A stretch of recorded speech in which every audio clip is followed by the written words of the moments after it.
If I could have everyone seated in their places, we can start the meeting. Thank you very much. First, before we begin the meeting, I would like to turn it over to Steve Alverson, our Roundtable facilitator, for his welcome and the review of the meeting format today. Thank you, Chair Bernal. So good afternoon, everyone, and welcome to the There are 2 participants on the call, including you. April 24th, Santa Clara, Santa Cruz County's Airport Community Roundtable meeting.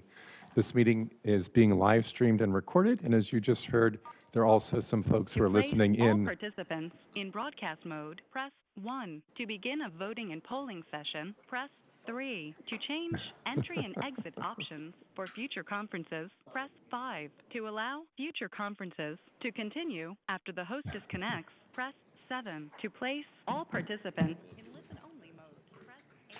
To place all participants in talk mode. Okay, there we go. So I'm Steve Alverson with Environmental Science Associates, also known as ESA, and I have the honor and privilege of serving as the Roundtable's facilitator. One of my roles is to keep the Roundtable discussions on topic and within the time allotted for the meeting agenda. The Roundtable is intended to be a collaborative forum within which aircraft noise concerns can be discussed and recommendations can be forwarded to the Federal Aviation Administration, or FAA, and others for consideration. This collaboration will be most productive in a collegial and respectful environment. Therefore, I will insist that member discussions and input from the public remain respectful. You'll note that there is a public comment period on the agenda, which is intended to provide public opportunity to share their concerns with the Roundtable members for their consideration. We have a yellow comment form, which I believe are located on the back panel there, so please fill one out, bring it up to me, and then the chair will recognize you at the appropriate time. Unfortunately, due to the Brown Act, the Roundtable is unable to take any actions on the meeting at this meeting on the items that may be raised during the public comment period. In addition, in consideration of everyone's time, please limit your comments to 2 minutes or less. There will be a timer that plays in the background, and I just mentioned about the yellow card. Depending on the number of speakers, the Roundtable chairperson may reduce the amount of time each speaker has in order to stay on schedule. For example, if we have 10 minutes allocated for the public comment period, we have 10 speakers, then each speaker will be limited to 1 minute. For more information about the Roundtable, its background, what it's up to, meeting agendas, those types of things, please go to the official Roundtable website, which can be found at www.scscroundtable.org. That's all one word. And we'll be discussing the website a little bit later in the meeting. And that's the introduction. Thank you.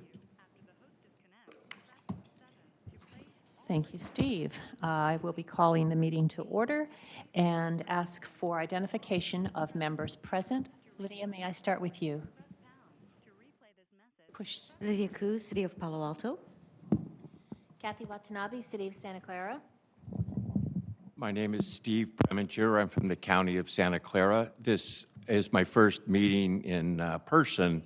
I did watch, I had back surgery, and so watched you from afar. So I feel like I know all of you, and better yet, you don't know me.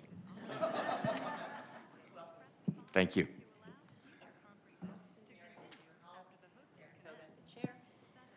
Lisa Matichak, City of Mountain View, Vice Chair. Ed Bauer, City of Capitola. Carlos Palacios, I'm the County Administrative Officer for Santa Cruz County. Glenn Hendricks, Council Member from the City of Sunnyvale. Steve, can we confirm that we have a quorum at this time? People on the line, too. Yes, Chair, we do have a quorum present. Ms. Preminger is reminding me that we do have some members that are on the line. However, that was not appropriately noticed to the Brown Act, so they are able to listen in, but they're not able to vote. Can we have them identify themselves at this time?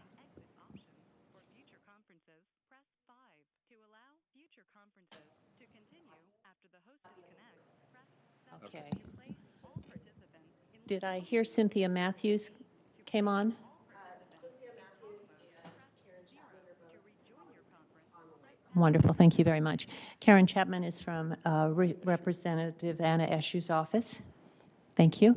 And welcome to the rest of you out there representing yourselves, your communities, and other elected officials. And thank you, Bert from SFO, and Favi and Debbie from the FAA today. Thank you very much. Okay. So we will begin. First up is Air Traffic 101. The FAA will be giving us the presentation, and I understand Debbie Price will be doing the presentation. Thank you very much.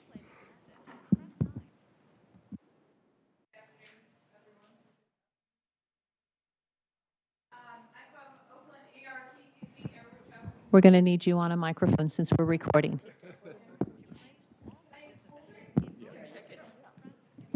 That would be better. I'm a movie type person. That way I can look at one screen and kind of see most of the folks in the room this way. Once again, my name is Debbie Price. I'm the support manager for airspace and procedures at Oakland ARTCC, Air Route Traffic Control Center. I'll go into the details of what an Air Route Traffic Control Center is in a few moments. I've been with the FAA for 25 years, worked actually in California pretty much most of my career, so that just gives you a little bit of an idea of my background.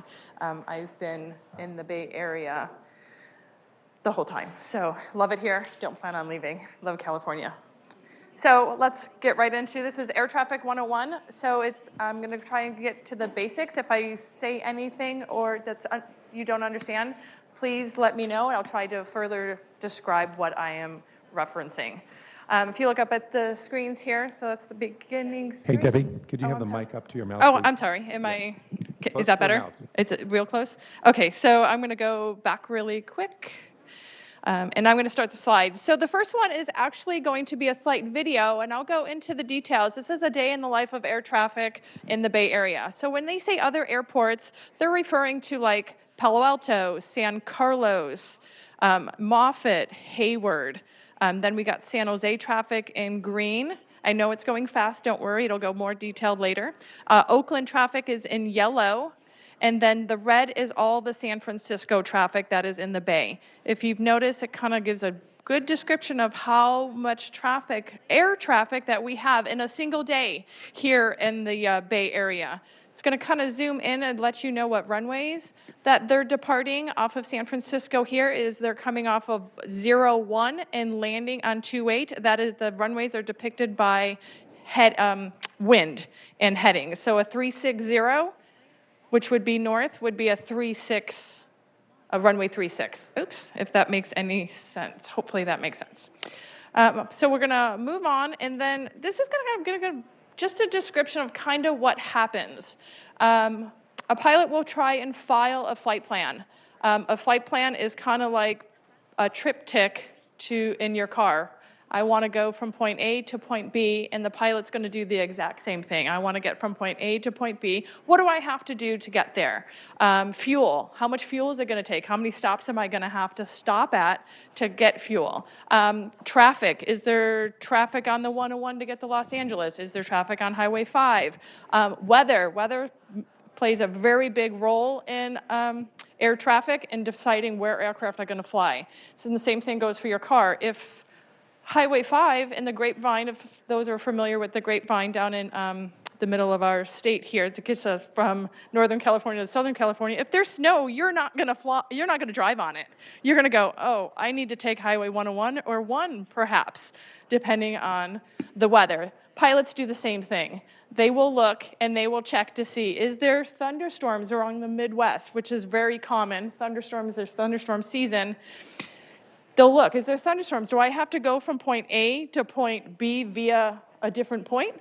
And based on that, they'll come up with their route. So then they're ready to go. You guys are at the airport as passengers. You're getting in the airplane. The first thing the pilots are going to do is they're going to call air traffic control. There's 3 kinds of air traffic controllers. There's the one that most people associate us with, and no, it's not the guys on the ground with the banyans. It's actually the ones that are in the tower. As air traffic control. This is a picture of San Jose Tower. So they will, right there. They will contact the ground controller, and the ground controller we'll tell them, yep, you're ready to go, push back from your gate, go ahead and head towards the runway. Inside the tower cab, there'll be also a local controller. A local controller is considered the person that takes care of the runway, making sure that aircraft are on and off in a timely fashion and no one in and one out at owning that piece of pavement at one time. So no two aircraft can be on that same piece of pavement at the same time. So once you depart, you're now in the air. Once airborne, the tower controllers are going to turn the communication and control of that flight over to a terminal radar approach control, which is a TRACON controller. For us, that's in the Bay Area, that's Northern California TRACON. They're located in Sacramento. They're about 50 miles wide, and I do have a picture of NCT. So this is Northern California TRACON. Their airspace is this red outline. And then that's San Francisco right there. San Jose's over there. And then, of course, Oakland's on the other side of the bay. The bay is kind of hard to depict on there. Northern California TRACON also owns a portion of Reno. So right over Reno, so that airspace right in there, that's Reno Tower. So they owned that airspace. We'll get into everything that surrounds them. That is where I come in. So I'm going to go back. So then once you're airborne, you'll talk to the radar controller. The radar controller will direct you out of the Bay Area. All that congestion you saw on the video, there's a controller that's actually weaving the aircraft in and out of that traffic safely to get you onto your destination. Once you reach above once you reach above 19,000 feet, trying to keep my technical terms to a minimum, you'll be switched over to an Enroute controller, which is a center controller. That's me. If you ever see any movies that you see people inside a dark room looking at radar scopes, that's what we do. That's what a center controller is. All they do is watch flights on TV, separating them from other aircraft, terrain, and known weather. Weather is one of the biggest things right now. It's making sure that we're giving out passing information about weather, getting pilots to tell us what kind of weather conditions there are, and keeping the next flights up to date on what's going on with the weather. So there's their phases of flight. We kind of already started with the pre-flight, the control tower. This is where you're going to take off. And then inside that, about it depends on the altitude, I'd say about 4,000 feet to 19,000 feet, you're going to be talking to that mid-tier TRACON controller. And then above 19,000 feet across the country until you're ready to start your descent to your airport, you're going to be in an Enroute facility controller. Once you're ready to start your descent, the pilots say, put your tray tables up, turn off your devices, airplane mode, because we're going to start our descent into their descent into the approach. So at that point, that's when you'll get transferred back over to another TRACON to land, to get set up to land, and then the tower controller again would clear you to land once the runway is clear and there's nobody else available on that runway for you. So inside the United States, we have 22 air traffic control centers. So each one of these lines, these big bold lines, is a air traffic control facility. Ours is pretty much the circle encompasses our facility. Oakland Center owns 1/4 of the world's airspace because we own the Pacific all the way to Guam and actually beyond to Japan. So if you're going over to China or Japan, you'll be talking to one of our radar controllers at that facility. And then the other side of the world, or other side of the country, shall I say, is New York Center, and they own the Atlantic. So like I said, inside of each one of those centers' airspace is that terminal radar approach control airspace, which for our instance for the Bay Area, like I said, is Northern California TRACON, and they're about 40 miles in diameter. I think and Northern California TRACON might be a little bit larger than that due to the fact that they also own that Reno section. And then inside of each one of those TRACONs is numerous airport towers, as you're all aware of. And each one of those own about 5-mile radius of their airspace so that the controllers there can work aircraft. This is the picture that I depicted earlier at the Northern California airspace. These are all just kind of small towers. And this not only includes FAA towers, but also towers that are contract towers through the FAA, Salinas, San Carlos. We do have Redding. So our airspace actually, to give a little bit of picture, if anyone knows where Paso Robles is, Oakland Center owns from Paso Robles all the way up to Mount Shasta, if you know where Mount Shasta is. We own all of that, and then of course to just about Japan, all the way onto the other side of Reno. So that's quite a large airspace for a center controller to be working. And like I said, weather is the most important. Wind plays one of the largest factors in determining the runway for takeoff and landing.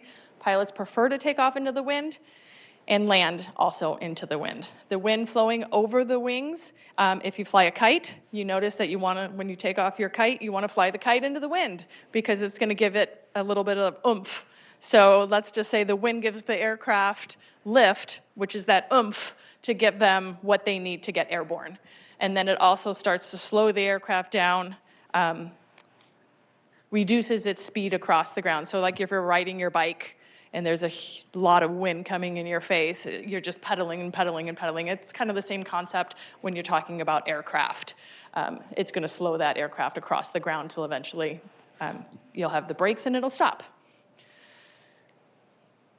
Because we have 3 international airports in the Bay Area, we have many different runway configurations. This map kind of depicts San Francisco. So we have their 4 runways here. Oakland's kind of hard to see on this picture, sorry about that, but they have a South Airport runway here, which is their main international runway, and then they have 2 sets of parallel for their general aviation, smaller type aircraft to land there. And then there's San Jose.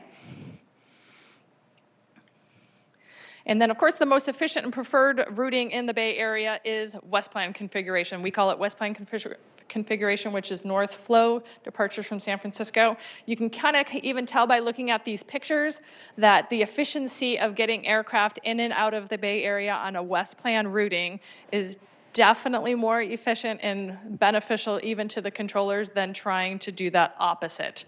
So that would be like putting yourself on your bike backwards and expecting you to ride forward. So preferred routing is always going to be the north winds West Plan.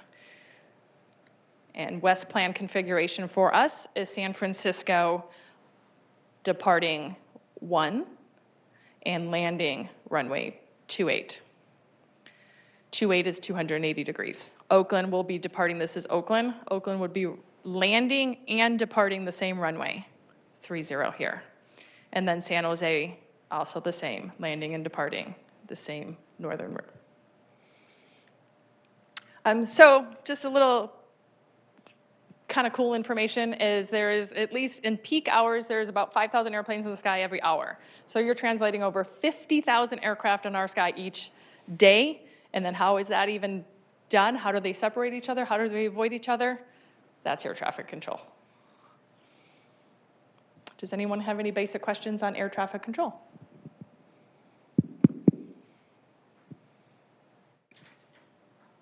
Excellent.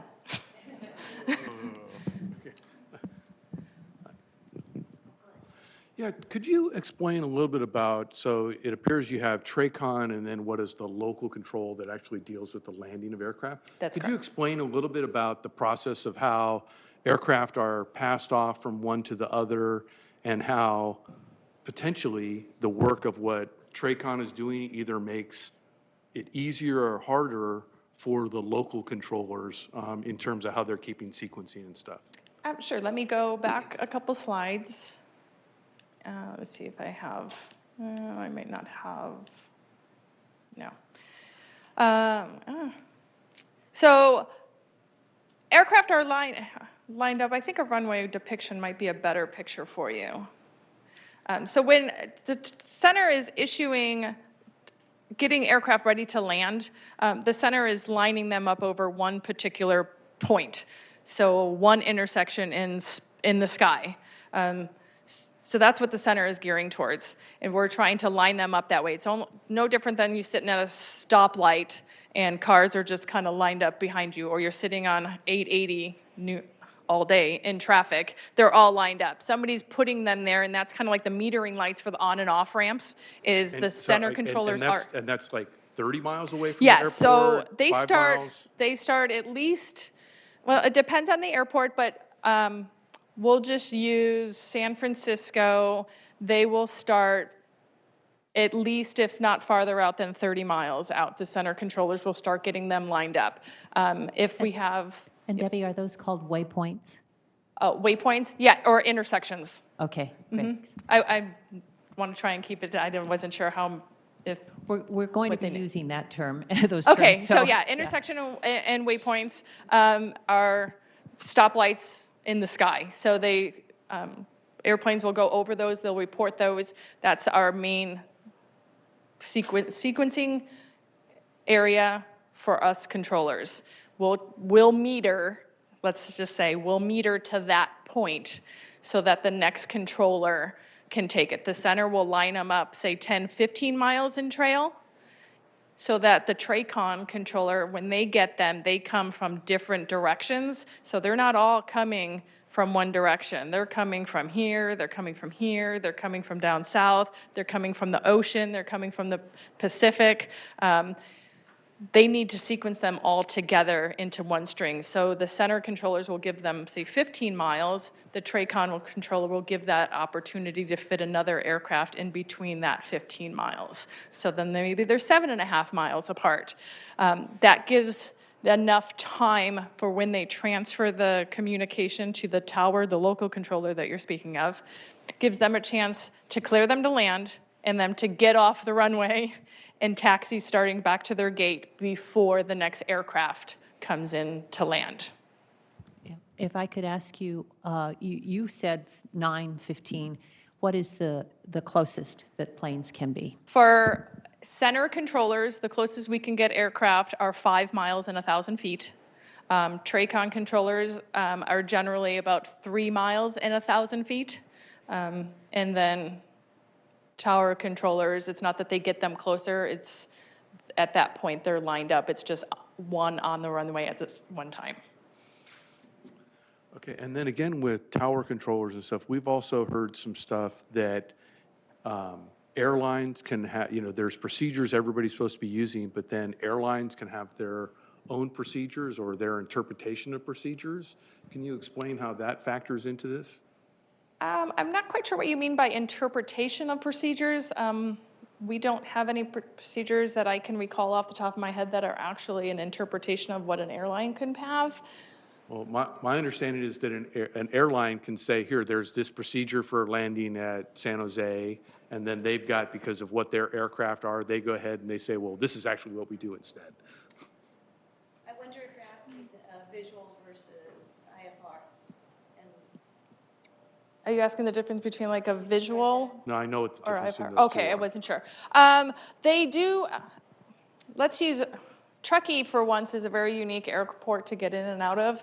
And there's certain airlines, I guess it's more of a commuter, that will fly into Truckee. And if that's what you mean, they may petition to want to have a specific route in and out of there. And they work that with the airport, usually, to try to make sure that the airport is capable of working that. Maybe Oceanic is a good example because they're coming from a long way. They may be larger planes. They may require different procedures for landing or takeoff. Is that what you're getting at, Glenn? No, I'll use this one in a different meeting. Okay. But there are like visuals. I know that Truckee definitely has a visual into Truckee that an aircraft can work because they don't have the equipment on board to use the approaches that we already have in place. So they can only get into that particular airport visually. So they will have a specific visual to get into that airport. Anything else, Glenn? Okay, good. Thank you. Thanks. Debbie, could we go back to the one that you thought might work, the visual that had the, well, first of all, the one that you began with, that shows all the planes in the sky? I don't know how I got this out of there. Well, I guess I still need it for a couple more minutes. I'm sorry, there was a... The very beginning one, the very beginning visual that you had. It was a the little video. bit of a video, yes. Yeah. Thank you. And I'll let that play out, and you can just kind of watch it unless you have a question specifically about the video. If you would tell us which flights are going where, as the red, the green, the Okay, yellow. let's see if I can That get would it be to helpful. play again. Okay, so other airports, I wish I could pause it, oh, shoot. So we're seeing South Flow in the lower right. You're seeing North Flow, West Plan routings, a normal day. So red is San Francisco, yellow is Oakland, green is San Jose, and then blue was other airports like Salinas, San Carlos, Palo Alto, Moffett, Hayward. Okay, so when we're looking at that, there are some intersections. And I'm again wondering what Glenn was getting to, but is it the kind of thing So you're where, seeing, like Yeah, there here, we you're go. seeing a spot where everyone's going over, or here, like Woodside, everyone's going over Woodside. And those are built in on the approaches. So it's not specific for a specific airline. That's actually, those Woodside will be built into an approach. So if you see everybody going over one particular, I think the bridge is one into San Francisco, they will go over the bridge and you'll see everybody kind of meet at that point. And that's built into the procedure going into San Francisco. Oakland is the same way. They go over Sunol. If you live out in the Bay Area on the other side of the hills, you can see them all going over Pleasanton Ridge. That's Sunol. In Southwest, you can pinpoint those airplanes out blindfolded. They're all going over that fix, and that's Sunol, so that's where they're all coming from. so depending on weather and wind and the number of planes in the sky at any one time, high level, lower level at different times, planes can be vectored.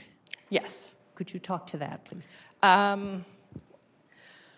What specifically do you want to know about vectoring? Because if they're on an approach and it's an IFR day, you normally wouldn't be vectoring them as they get closer to the airport. They're on the approach, you're going to let them fly until they actually land. To get them separated, because you can see there's numerous targets or numerous aircraft routes on this particular video. Air traffic controllers will vector them, will turn them to avoid each other. Depending on if they're on an IFR, meaning that they're on instrument flight rules, they can't see, the weather's really bad, or if they're on visual flight rules, which means they're visually navigating where they need to go. Our obligation is to protect all aircraft all the time and keep the safety of the NAS. So whether they're on visual flight rules or whether they're on instrument flight rules, as air traffic controllers, we will separate those aircraft regardless. And vectoring is definitely one of the things that we'll do, is we will turn them to avoid known traffic, weather, to get them on the route, sequence them where they need to go. That's how we do that. We'll vector them, we'll turn them where we need them. They don't necessarily go from point A to point B just because they filed that way. If there's aircraft in the way, we will vector them and turn them to miss that traffic, and then take them back on course. So I want to give a shout out to Bert for arranging the air traffic tower visit and letting us go out on the runway and see amazing things at San Francisco Airport. If any of you have a chance to do it in the future, I highly recommend it. It was just absolutely amazing. We saw an A380, is that right? It seemed like everything stood still until that plane came in that day. Was that true or not? It's probably very typical, yes. It's very Okay. typical when you're dealing with large aircraft like that. Yes. So- They can't maneuver with lots of aircraft. But just as you saw, how large he is and the wingspan of that aircraft, you need to make sure that we don't touch wingtips as they're taxiing to and So from their gate. is that something that is configured into the air traffic pattern that day, knowing that that's coming in on, I think it was Oceanic that Oceanic, it probably Which was. is probably pretty typical. They come in Uh-huh. from Europe or from the Oceanic, Asia Pacific. Yeah, so there's additional spacing that's given to allow the larger aircraft to be able to land and taxi. A lot of it, and I can't speak for San Francisco, I haven't worked there, but at Oakland, I have worked there. We do give extra space and time for those aircraft to stop, turn, exit the runway, and get to a safe spot on the airports before we can start normal configurations and keep things going. When is that built into the schedule? Is it the It's- schedule for the day? Nope, Way out? when he shows up. When he shows up? Because flights are delayed. If there's weather in Hawaii, or there's a hurricane or a volcano, which has apparently been erupting somewhere in the oceanic areas, they have to reroute all that traffic that would normally have gone that way to miss the volcanic ash. Ash in a runway is like smoke in your lungs. It's not, or I'm sorry, ash in an engine is like smoke in your lungs. It's not pleasurable, and it will suffocate the engine. So they have to reroute based on where that ash is, or where that hurricane is, or where that fill in the weather phenomenal, they'll have to move him. So they'll fit that in when he gets there. Is that something that occurs regularly? Yes. Okay, thank you. I have one other question. So again, you know, you've talked about the normal configuration that everybody wants to try and use. When they switch to South Flow, which of the organizations and entities is making the decision to do that? And which is the first entity, you know, is it the Enroute, you know, controllers that are going ahead and starting to do things to reconfigure the traffic differently to switch from one mode to the other? The wind determines. I understand the wind Yeah. defines it. Yes. But which organization is understanding the wind changed and making that decision? And then which part, where does the complexity of rerouting everybody, where does that start in this procedural flow? Yeah, each facility will determine, they get on a joint telcon to determine, okay, the wind's getting really rough here at San Francisco, or it's getting really bad at Oakland. Aircraft can't land. They're getting a lot of aircraft go around. That's usually one of our first indications that aircraft are going around. The wind, they just can't handle that type of a tailwind, and it's blowing them pretty much right off the end of the runway. So they'll get on the three facilities will get on a joint telcon and discuss, this is happening. We need to mitigate some kind of mitigation in the NAS.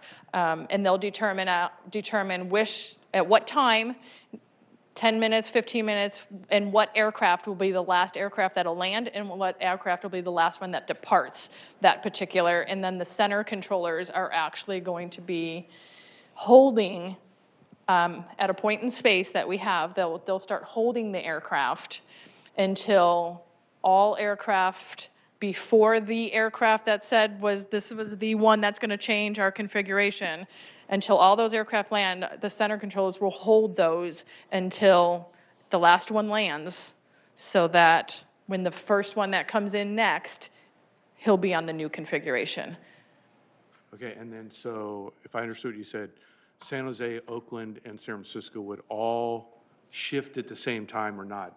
We would not have modes where No. one airport's in and others are not? They do switch independently. And Oakland can even be completely different. They can have their north field be on one wind configuration and their south field be different, stronger winds, and that, not that they would switch the airport to be opposite of each other, but the wind really plays a factor. If San Francisco goes southeast plan, which is the south wind configuration, Oakland normally follows.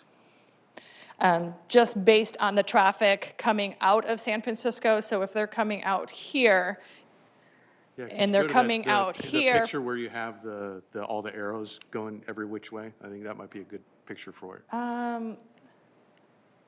The picture?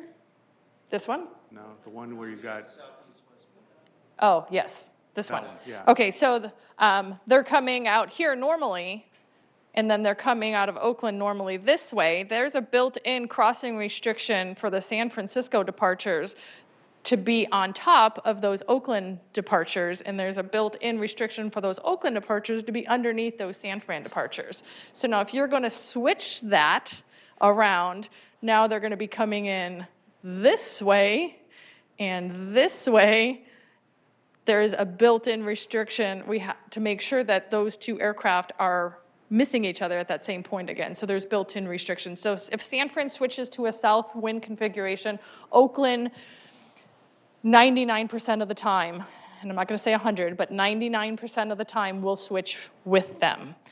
There are occasions where Oakland will switch to a south wind configuration and San Francisco will stay west configuration. It does slow down and adds a little bit of complexity to the air traffic controllers, because now they're landing one airport one way and another one the other way.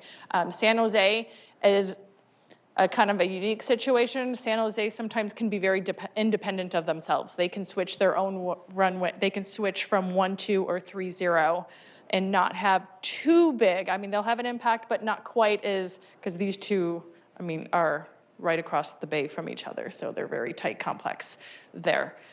It might be, I don't know if you guys have it, but to show the diagrams, these same diagrams of where, you know, San Francisco and Oakland are in North Flow, San Jose is in South Flow, or vice versa, because that's one of the things we are interested in. Right. It'd just be nice to see the picture. Mm-hmm. Well, take that away. Thank you.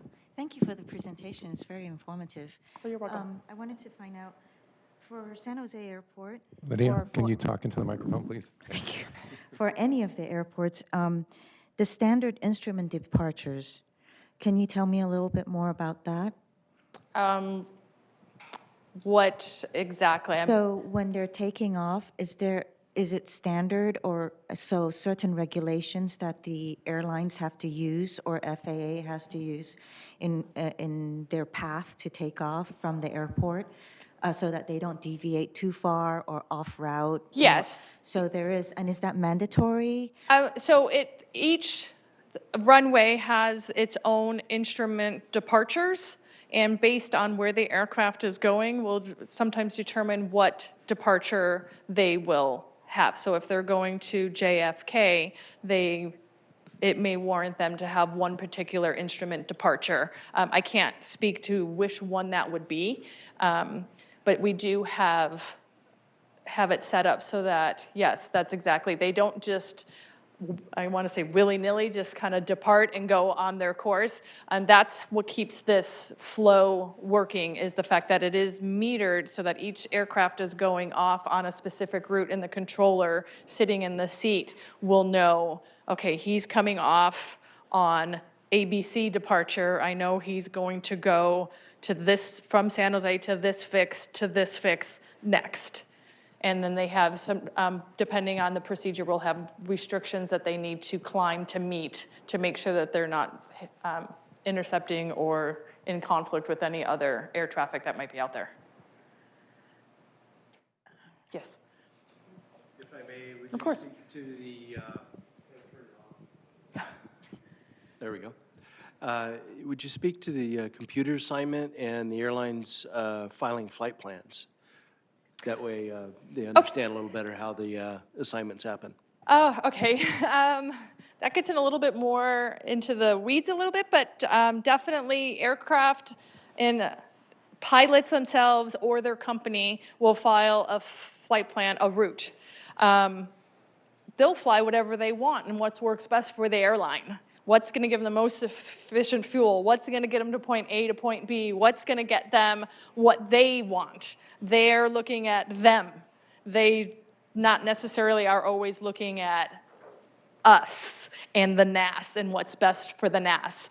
We do build routes to try to accommodate all those needs, but the wish list is extremely long, and it would be impossible to meet every wish list that an airline has. But we do build routes to try to be as efficient for the airlines as it is for the air traffic controllers.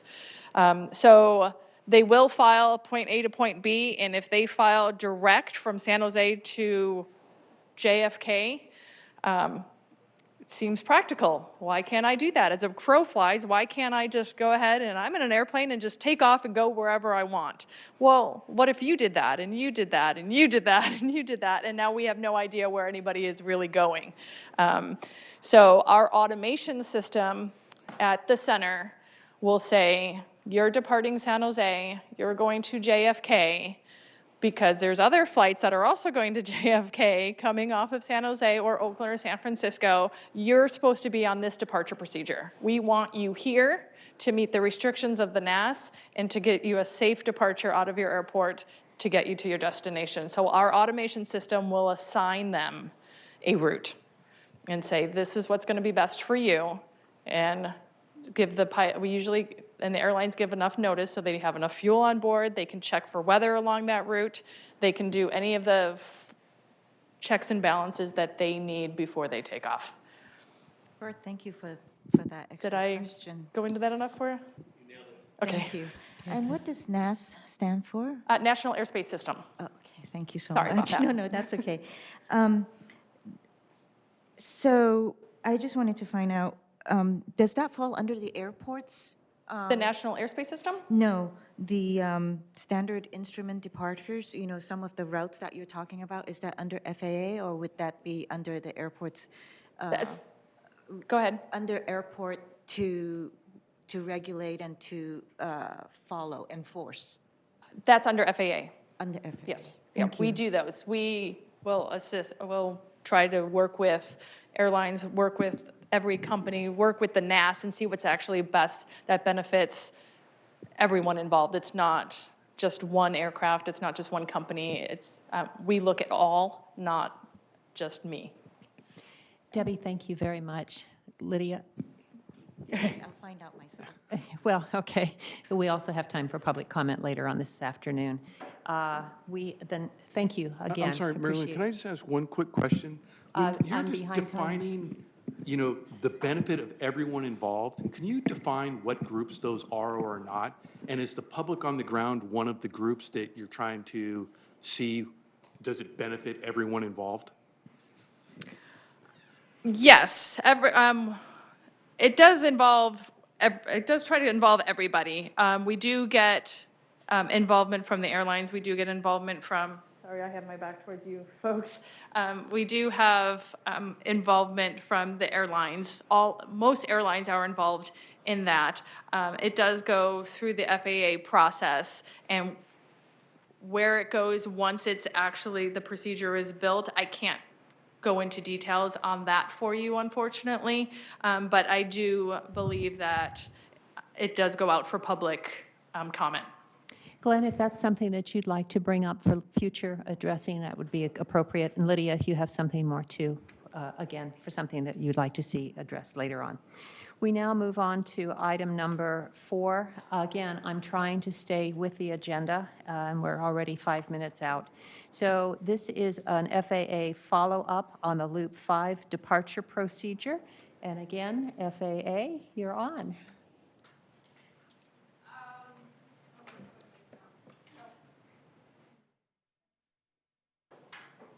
And just while Debbie's preparing, we have till 1:55 for this matter.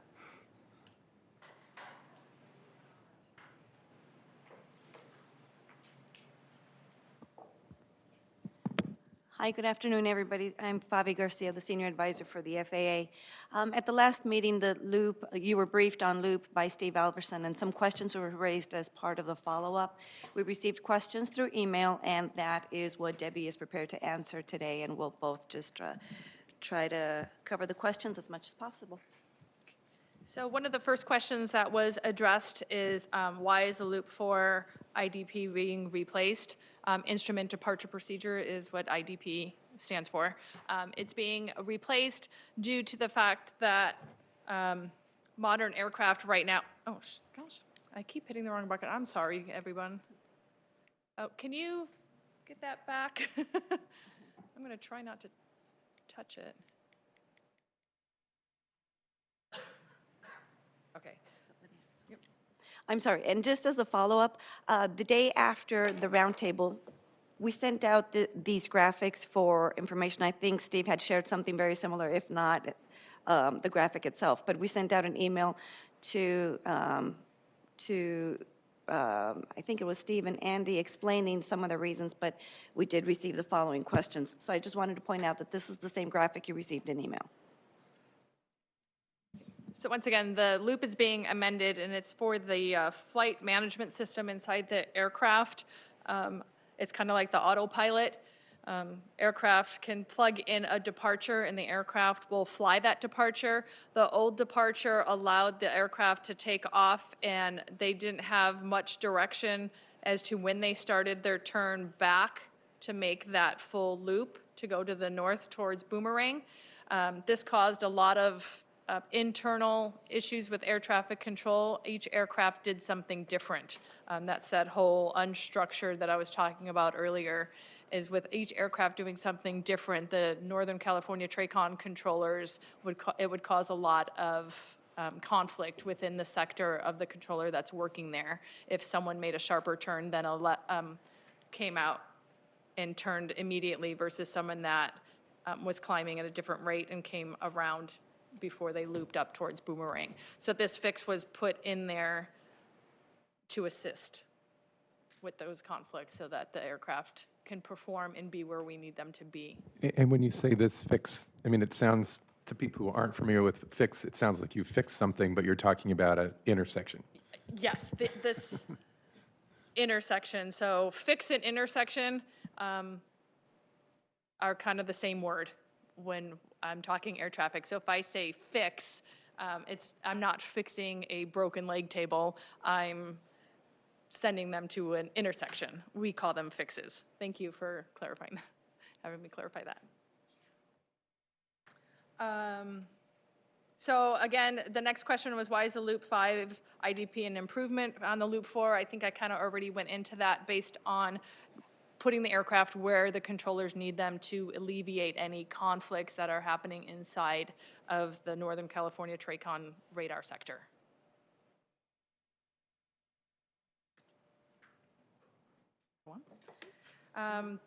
Yes? Okay. The next question that we were asked is, what is the FAA's process for developing new or replacement arrival for departure procedures?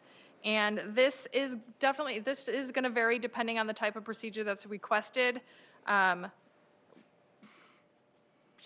going to blanket this, but it's not necessarily all encumbersome that this happens every single time to every single procedure. But if a request is made, and whether it be made through the FAA, through a user, most likely it's going to be the FAA, the user, or if terrain may come into factor. Right now we're in the process, windmills are sonos, so windmills could play a factor.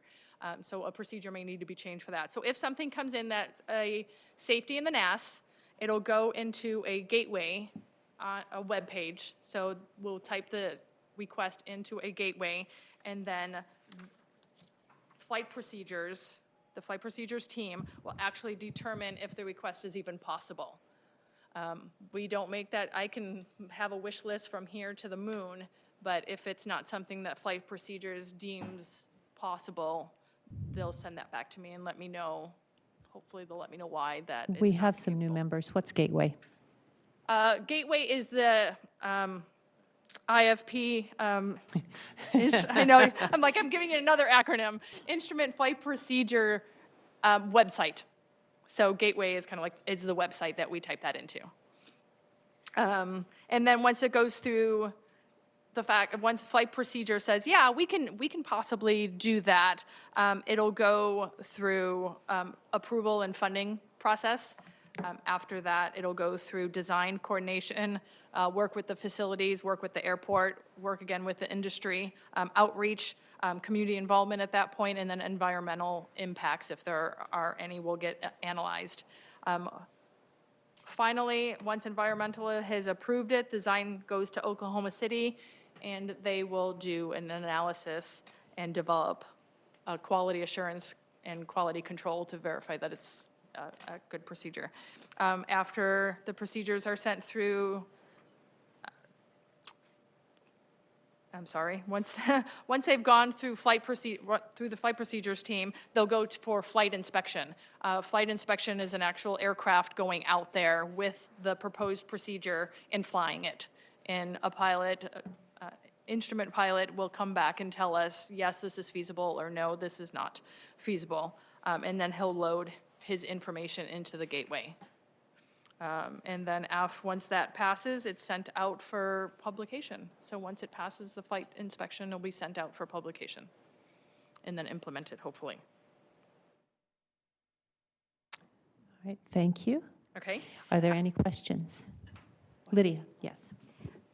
What is the timeline? So when it goes onto the gateway, the request comes through, like you said, and then it goes to the design team and then to environmental. What is the time until its implementation?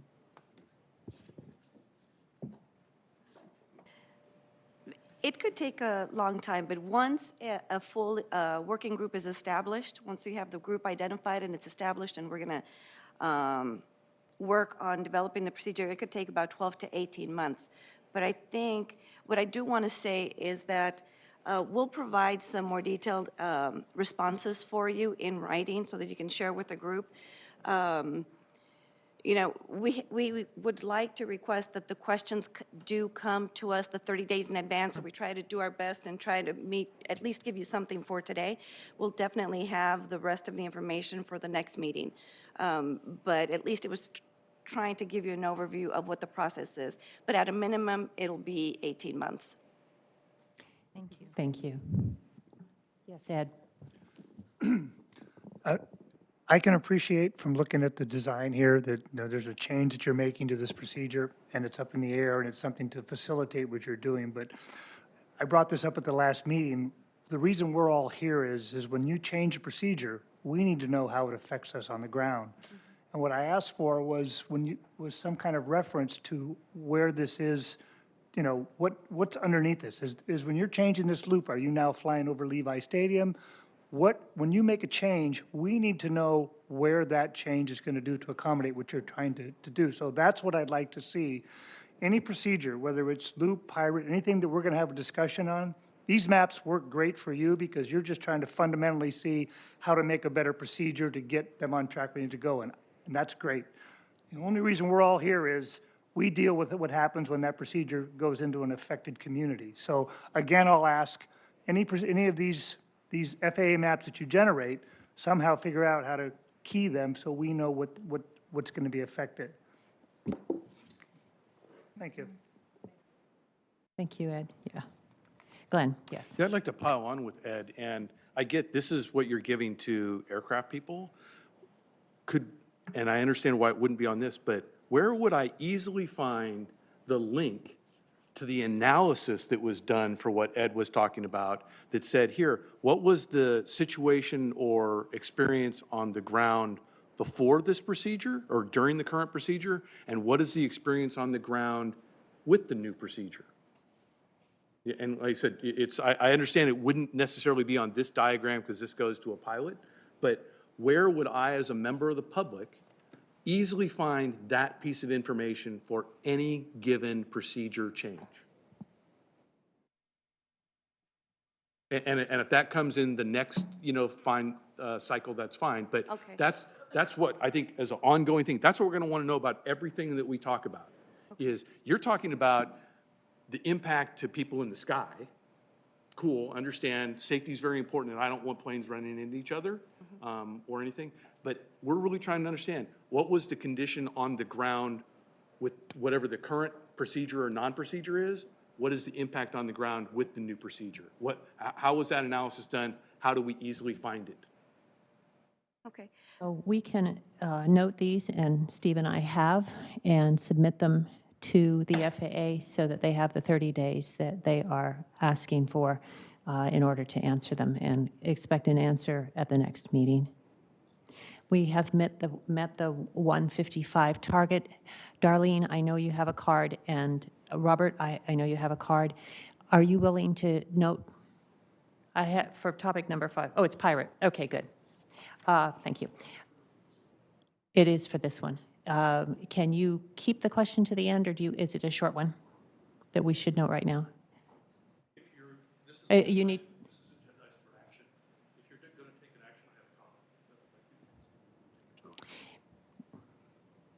It's agendized for action. Please come and talk.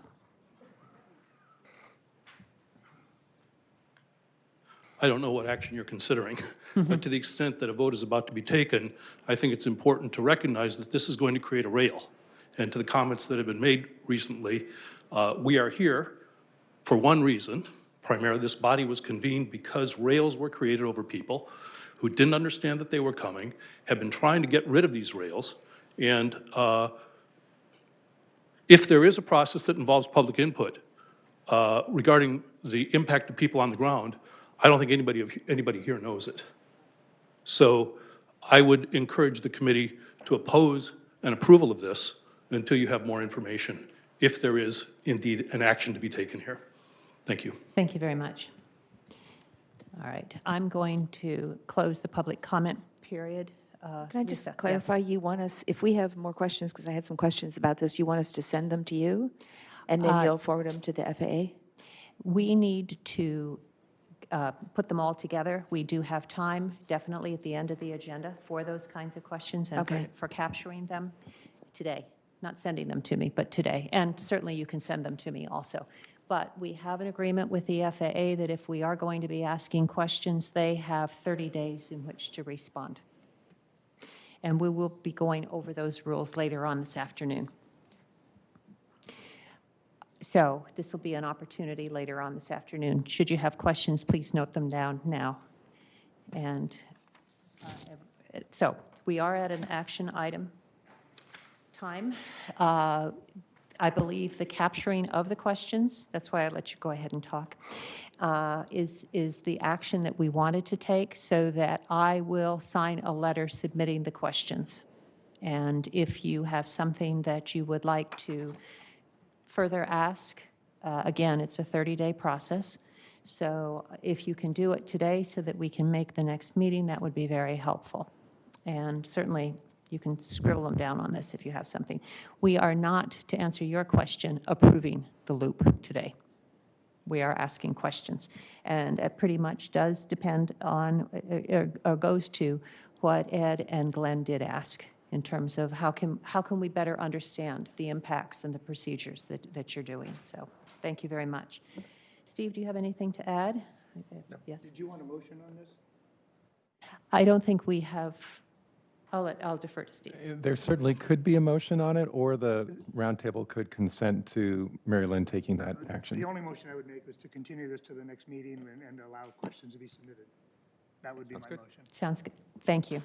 So Ed Boderoff and Kathy Watanabe on voting that. And I, just for the sake of it, will ask for a vote, please. All those in favor, say aye. Any opposed? Seeing none, it passes. Any abstentions? Okay, no. All right. Thank you very much. All right, good. Next, we are at item number, I'll put you there. Nope, not yet. Item number 5, the Pirate 2-star arrival procedure at SFO. And this is something that our roundtable facilitator, Steve Alverson, will be presenting. Before he does, I'd like to make something a little bit more straightforward for us to know as we go forward. There have been questions about whether we will reopen anything that came through the Select Committee and what the SFO Roundtable is doing. And there was some thought that we couldn't be doing what the SFO Roundtable could be doing. I've reviewed a lot of what they are doing. There is a sense that we can certainly revisit for educational purposes, for asking questions as items come up, so that we can better understand what is coming from the FAA. If there are items that were deemed non-feasible and may have some effect on us coming out of the Select Committee, we may decide that we can look at those. We will be setting up, as we can, working groups our own, our working program. and we have the beginnings of that right now. So this is not a door that is closed, but there are certain doors that we are not reopening. So I hope that when we look at Pirate, which actually comes off of something called the Woodside VOR, that we understand that this was something that was arranged or dealt with during the Select Committee, and that in terms of reassessing anything that occurred during the Select Committee, we will not be reopening that specific direction. So with that, I'll turn it over to you, Steve. Thank you, Mary Lynn. I will stand.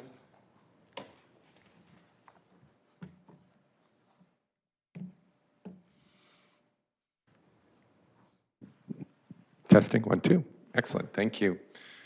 So the assignment was to take a look, just as we did last time with the Loop 5 departure, to look at the Pirate 2 procedure that's in place right now, and then to compare it to, to the Pirate 1 procedure that's in place right now, and to compare it to the proposed Pirate 2 procedure. So I'm going to review what the purpose of this briefing is, talk a little bit about what standard terminal arrival routes are, or STARs. Everyone may not be familiar with what that term is, and I'll go over that. Give you an overview of the current Pirate 1 STAR, an overview of the proposed Pirate 2 STAR, discuss the differences between those two, open it up to the roundtable members to discuss the next steps, and certainly answer any questions that you might have. So I think I covered all these things. Basically, just talk about this proposed new STAR that goes into effect tomorrow. It serves both San Francisco and Oakland International Airports, and also to provide you some background to allow you to think about it and discuss it. A little bit about STARS first. It stands for Standard Terminal Arrival Routes. Much like the departure procedure, instrument departure procedure presentation I did the last time, what STARS do for the FAA is to provide predictability, repeatability regarding an aircraft's route of flight. It lets them know where the aircraft is going to be at any point in time. These, we often refer to them as plates, basically a paper printout.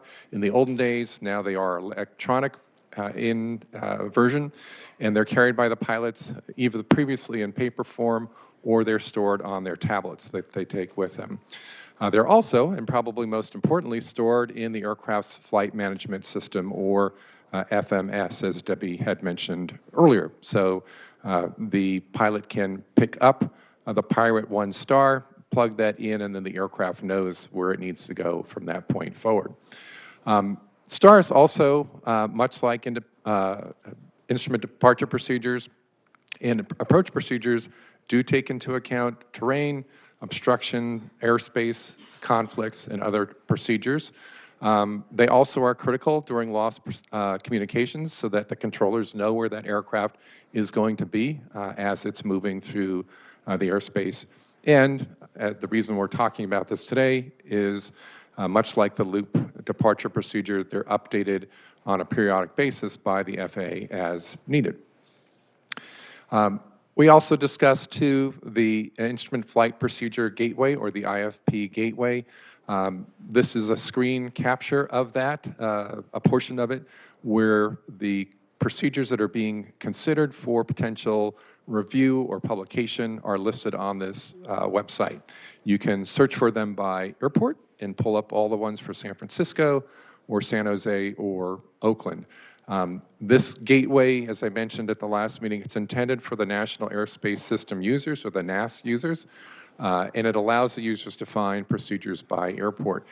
It's not a vehicle for public input. It had been used that way before, particularly after both the NorCal and Southern California Metroplex procedures went into place.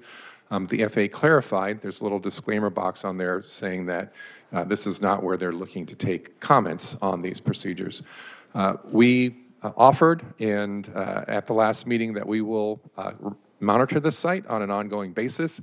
And in your packets today are the listing of the various IFP gateway procedures that are under consideration by the FAA right now for all of the airports. It's in a memo form. We will continue to update that for each meeting. If roundtable members have questions about that, I would suggest the process would be during the member discussion period, raise a question about something you see on that memo, and we can discuss it at that point in time. So just an overview of the Pirate 1 star. SFO has 14 different stars covering several arrival configurations for the airport, including 7 area navigation stars, or RNAV stars. Area navigation is that type of procedure that really narrows those flight corridors up quite a bit, concentrates them. It allows for much more precise flight, and it provides for a higher level of safety and repeatability. So when you hear the term RNAV, it stands for area navigation, and think of it in terms of a concentration of flight tracks. Oakland has 9 stars, and 8 of those 9 are RNAV stars. The FAA is proposing to modify Pirate 1, which is an RNAV star that can be used for arriving at either SFO or Oakland from the west over the ocean. And I do have maps to show you. So from a public standpoint, you can visualize where this star is. The proposed Pirate 2 star is scheduled to be published, as I mentioned, tomorrow.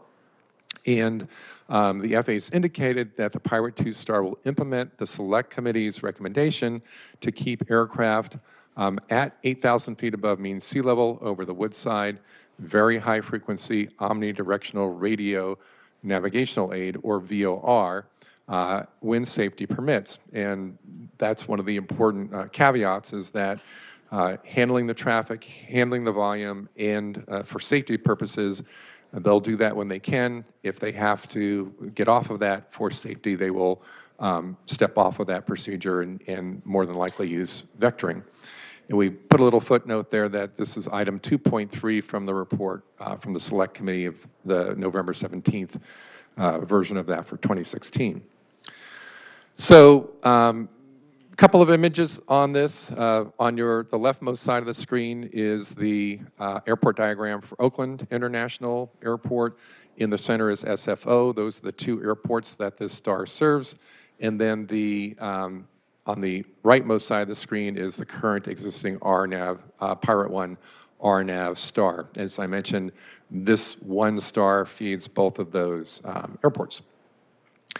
As I did the last time, we sort of pulled out the little box that talks about what's happening there, and right in this area, I like this pointer, it tells the pilots what is happening. So it says landing at K-Oak, which is Oakland International Airport, or KSFO, from Pirate. So Pirate is this waypoint right here, or intersection, or fix, on track for a 060 degrees heading to cross Briny, another waypoint, at or below 12,000 feet and at 250,000 knots. So let me decipher that for you.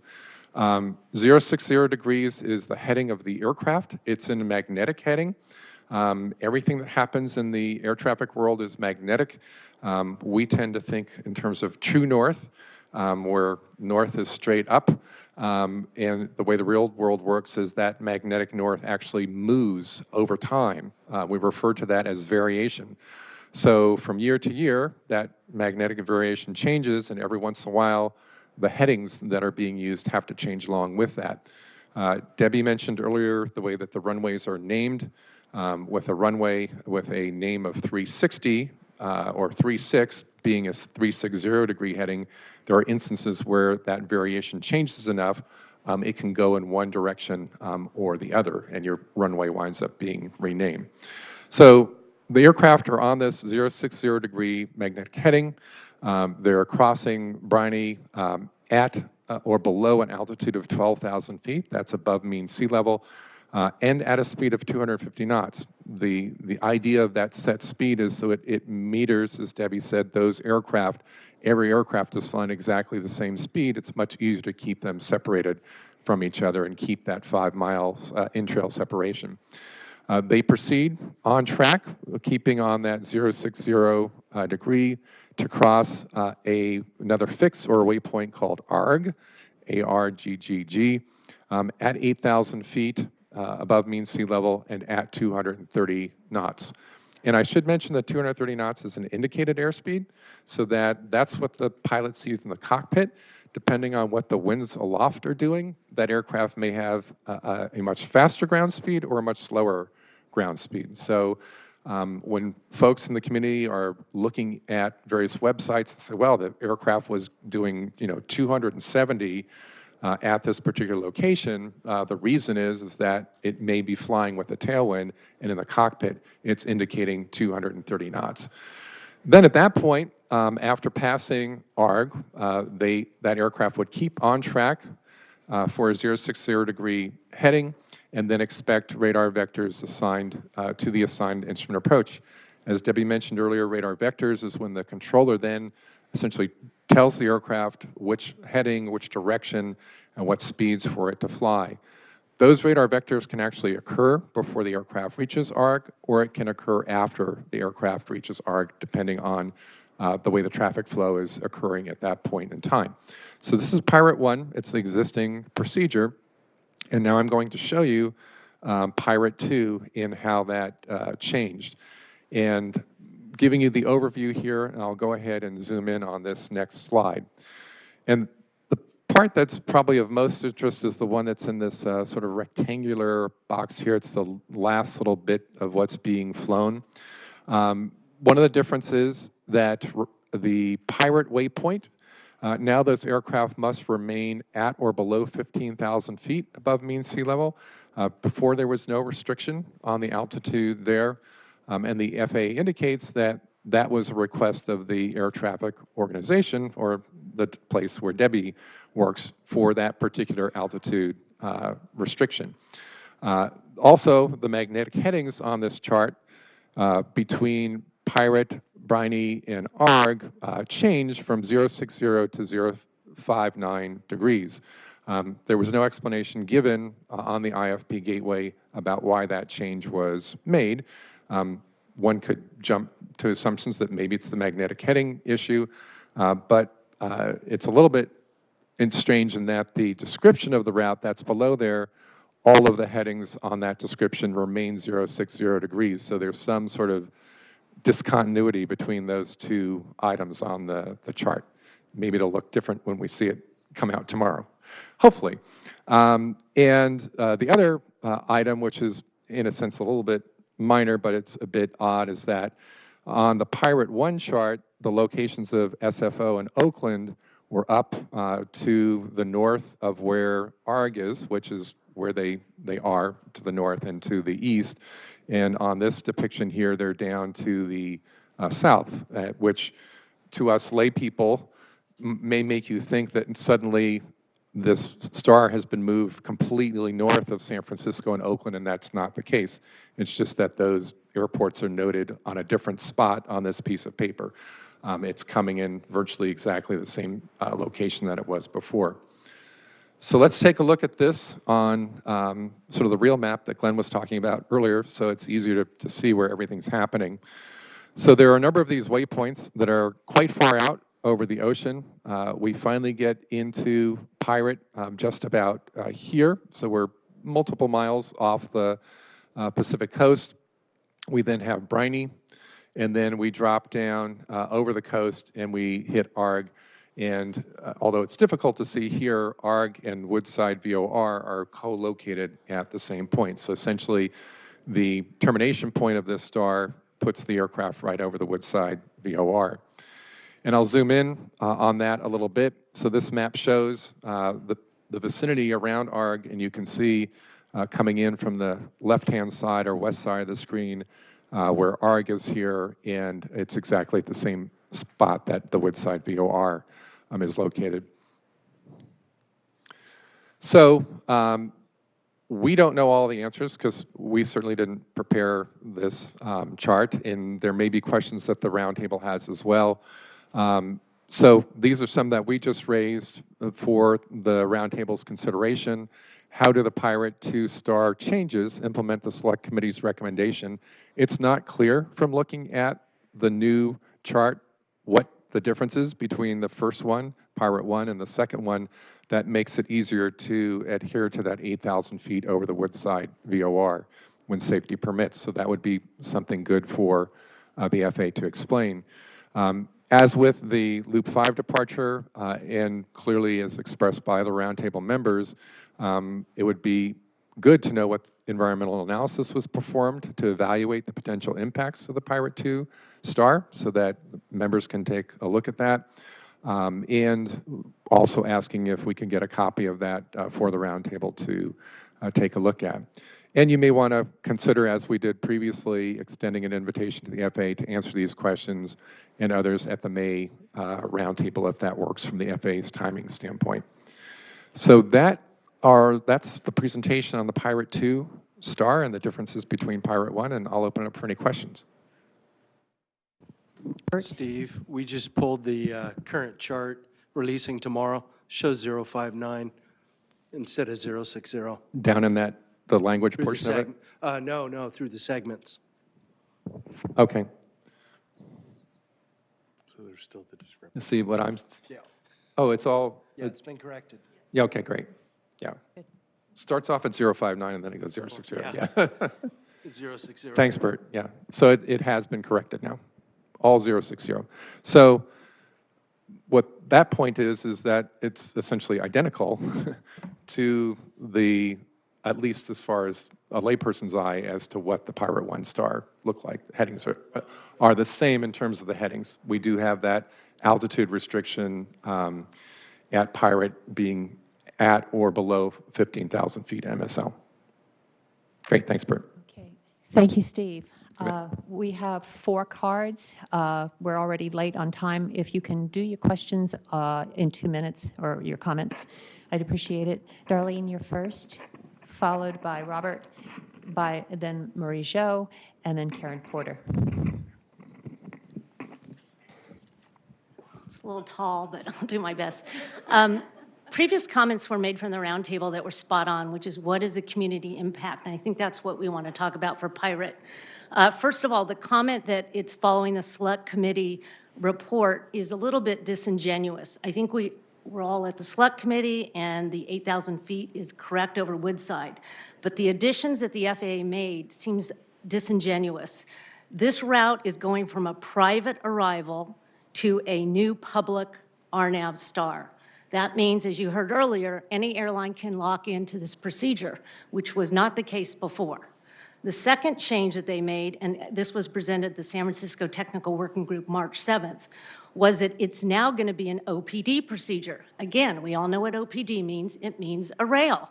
So those 2 very important points are significant and was not part of the original Select Committee process. So I think it's very important that this group recognize that we want to honor what the Select Committee decided, but there is a little bit of a bundle that's happened that has added things that have negative consequences. The second thing is there's been 0 mention of what happens to ARG, and guess what? That's where we all live, after ARG, not before ARG. So that has not been shared at all. The communities that are affected have not been engaged. So whatever the process is, this was raised at the last meeting. Can we have the process that the FAA follows shared with the Roundtable? I have not seen that. So thank you for your time. Thank you, Darlene. Next, Robert.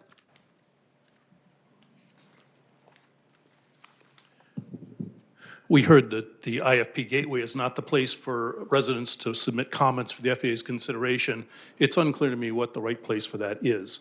The cities of Mountain View and Los Altos, I believe the city of Palo Alto, sent letters, formal letters to the FAA expressing concerns about this Pirate procedure with detail, considerable detail, and to my knowledge, there's been no response to that.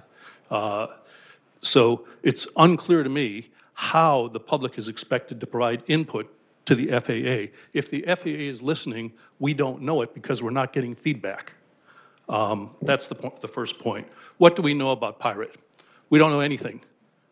We know that the altitude is going to be another 1,000 feet higher, but we don't know if that's going to make the airplanes quieter. It might make them louder because of the way the airplanes are being flown.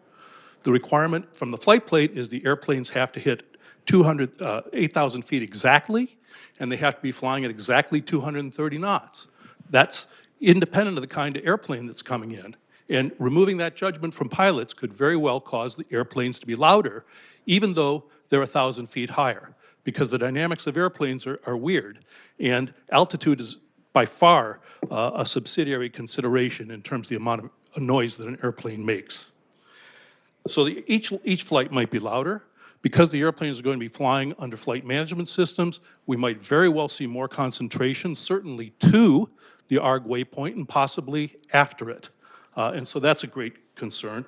And there may be more flights because, as Darlene was suggesting, this is now a public procedure. There are airplanes that are flying into Oakland routed over the San Mateo Bridge. It's quite possible that those airplanes are now going to choose to fly this path, and we're going to see more traffic over Portola Valley, Stanford, and Woodside than we did in the past.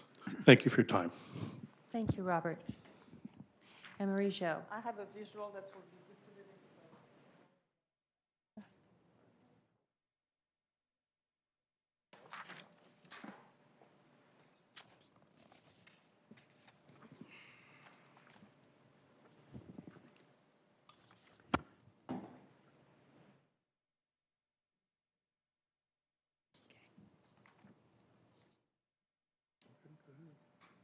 Please go ahead. So I have provided the Roundtable members a map showing the flight paths of 3 oceanic arrivals from Hawaii to Oakland that flew over the Mid-Peninsula on April 17 around midnight. The source of the data is the San Jose Airport web tracker. The 3 flights flew over ARG, a waypoint at 8,000 feet over Woodside. Then they were vectored to Side-by, a point over the Eleanor Party Park in Palo Alto in a quiet residential neighborhood. 3 flights, 3 minutes apart around midnight. I know about these flights because they woke me up, and they probably woke up many other people. So I have 3 questions for the Roundtable and the FAA. Number 1, why were the 3 Oakland oceanic arrivals routed through ARG and then vectored to Side-by? The airspace is not congested at midnight. These flights didn't need to be routed over ARG and over Side-by. 2, are these 3 flights representative of the new Pirate procedure? Given the altitudes and the flight path, including the vectoring, it looks like these flights flew Pirate.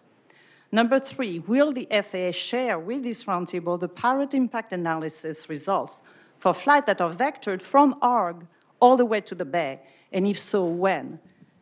As Robert mentioned, repeated requests from multiple cities and the San Francisco Roundtable to provide impact analysis information were made since last fall, and have been completely ignored by the FAA.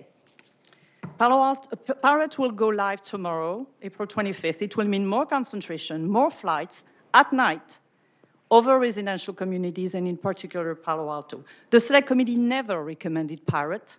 Do you think they would have recommended to further increase concentration of low-altitude flights over cities like Palo Alto at night? Do you think that they would have endorsed routing Oakland arrivals over Santa Clara County cities? Please do the right thing. Thank you. Karen Porter. I strongly agree with the comments that have been made, including the comments from some of the Roundtable members. So I just have a few other points.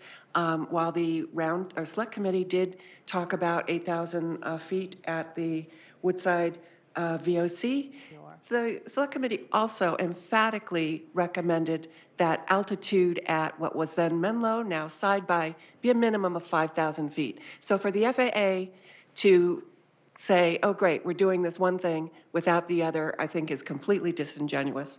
I also agree we need to know what happens after the end of the Pirate flight path. Where do the planes go? Where are they supposed to go? Over the Mid-Peninsula, how do they get to SFO? And I just have to dispute the underlying assumption that it's completely necessary for all flights, or most flights, to be routed and concentrated on a single pathway. I would think that in the 21st century, that the FAA would have the technology to be able to generate different multiple flight paths to maintain order in the skies and safety in the skies, but to achieve the objective of these flights landing safely at the different airports.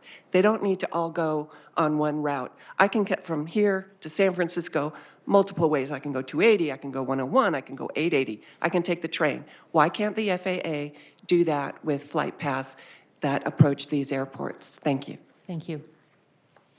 All right.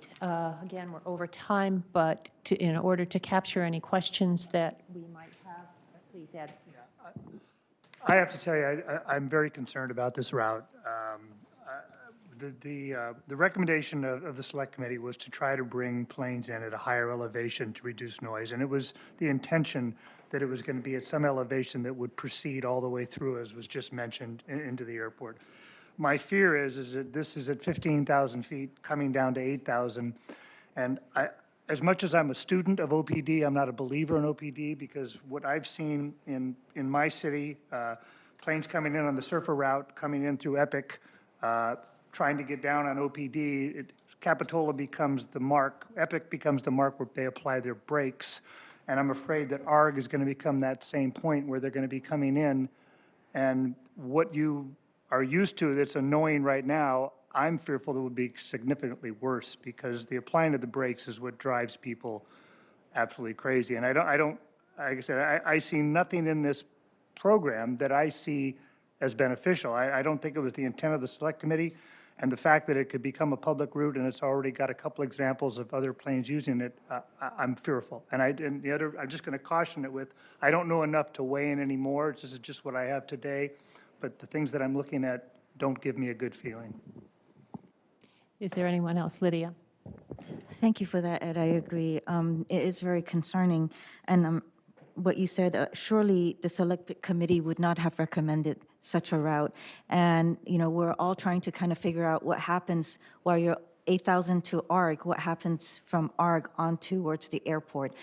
So that's where there's nothing that has been spoken about, and that's what we need to find out. And based on the presentation, did Pirate 1 get implemented? No, right?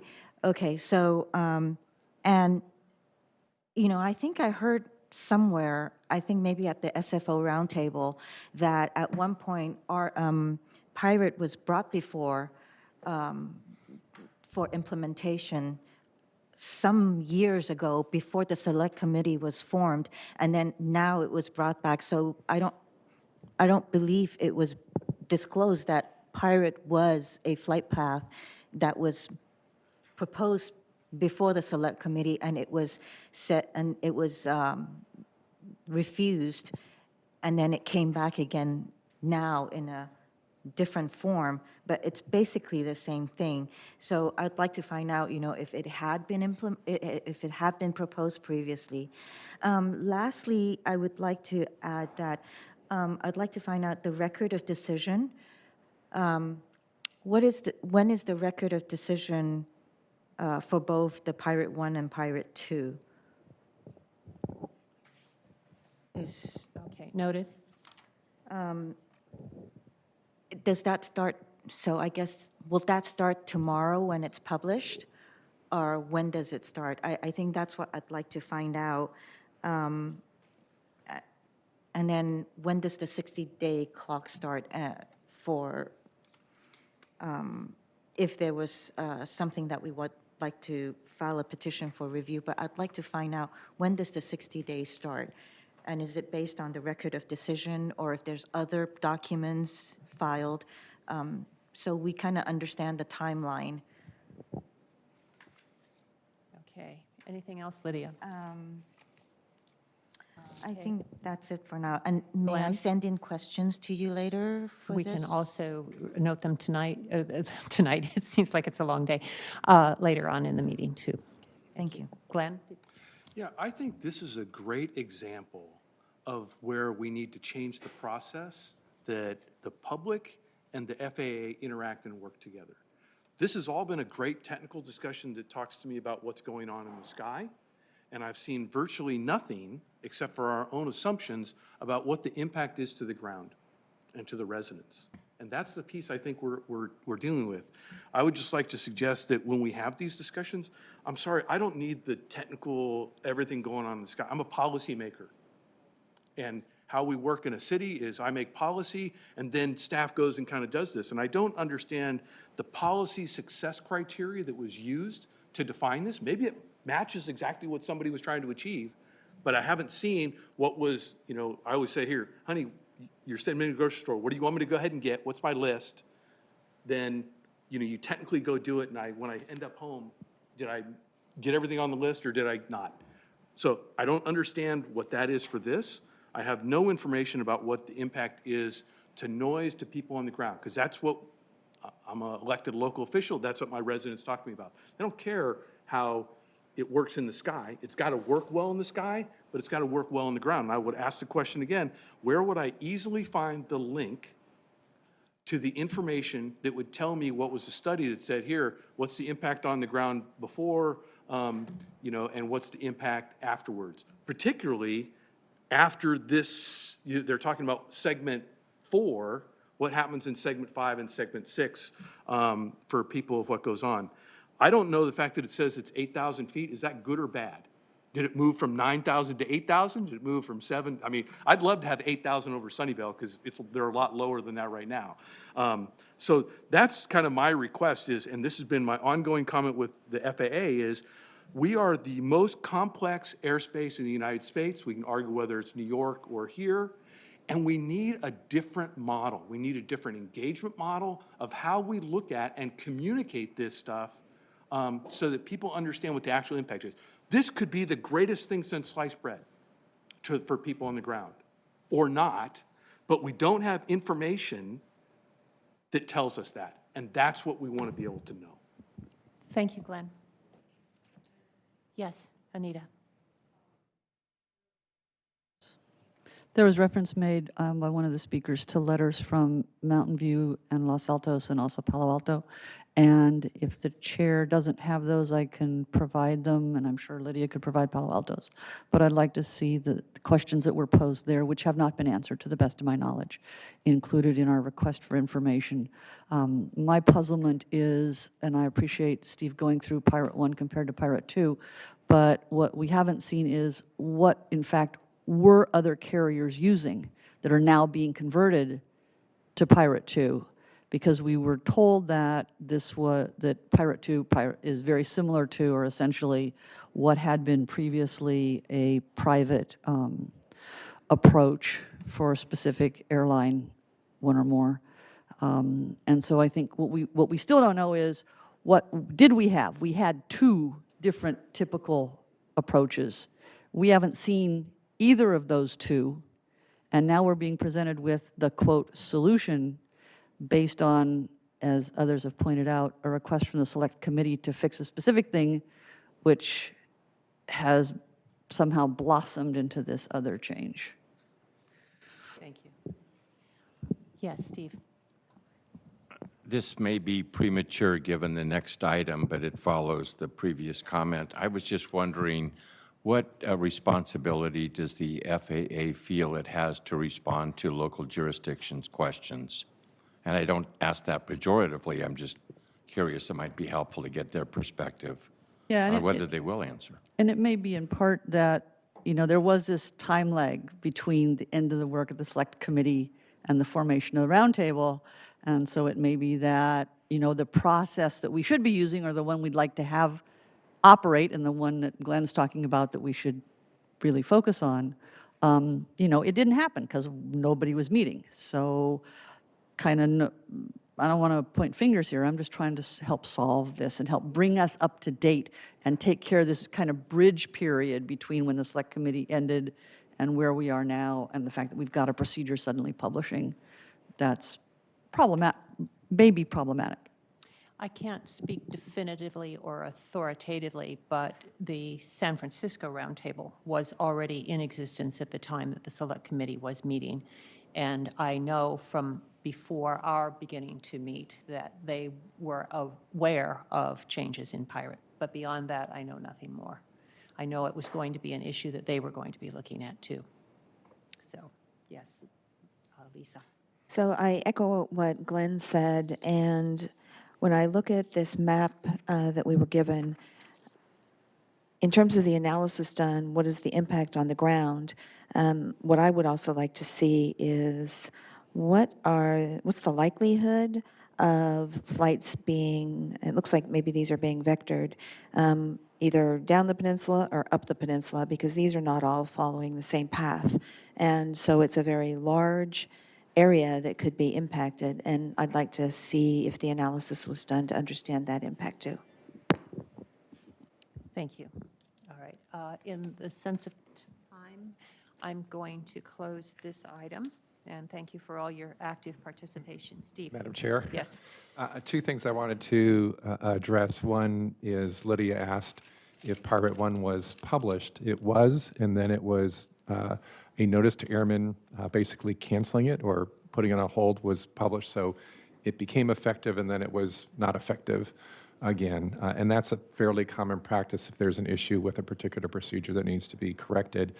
And then to Glenn, as well as a couple other questions, and Lydia's as well, regarding a record of decision.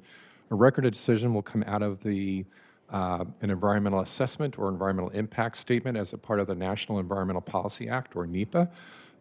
Because we haven't seen any environmental assessment or EIS about this particular procedure, one would assume that it is being covered by a categorical exclusion or a Cat X. So there isn't a record of decision that exists for a Cat X. Typically, the FAA does its environmental work and then puts that to file so that they have that as needed for backup. But the Cat X process doesn't involve a public participation process, much like an EA or an EIS does.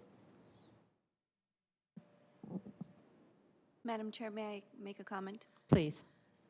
Just in reference to the correspondence, I just want to say that the FAA does make it a practice to respond to any government, local, state, or federal. As far as how we address the concerns from the communities relating to these issues that involve so many, we have been working through the Select Committee, congressional representatives. So in the past, our responses have either been coordinated with them or through them. So I hope that we've been responsive. What I will ask you to do is, if you have not received a response, please follow up with us. I'd be happy to look at that as soon as I get back to the office, and just take a look at the correspondence and at a minimum provide you the status of where we are, because it is possible that something could have fallen through the crack, and I do apologize in advance. We did have the shutdown, and we've had a number of things going on, so I'd be happy to just take a look. I know we've had some correspondence on pirates, so that may be there. Yeah, I'd be happy to take that from you. Yeah. Chair Bernard, Thank could you. I just follow up a question to add? Yes, go ahead, please. Since the categorical exemption is up to ARC, because it's the oceanic tailored arrival, right? So that what they examined was up to ARC. So what happens to after ARC to the airports, to the two airports? That's the most populated area over Palo Alto, East Palo Alto, and Menlo Park, Bellhaven. So I think that's what we want. I mean, they can't just stop at ARC and say, okay. So I think that's the main thing that I'm trying to, and surely Select Committee could not have recommended it to end at ARC for pirate. I'm almost certain they would not have done that. Our recommendation was 8,000 feet at ARG. At ARG? At ARG. So it wasn't... No, at Woodside VOR, so... Yeah, but I think that we need to now kind of really complete the rest of it. We need to get the updates and all of this. I think we have generated a lot of questions. I think there's a good possibility that going forward, since it did stop at Woodside VOR at 8,000 feet, that this is something that we can ask questions about on how the procedures will be going from here, hopefully getting answers in 30 days. Okay. And when did the 60 So we're keying up days a next start? meeting. Pardon me? When did the 60 days start? So Lydia, I think you're referring to the 68 as a part of the NEPA process, and that's off an EA or an EIS. Okay. Steve, anything more?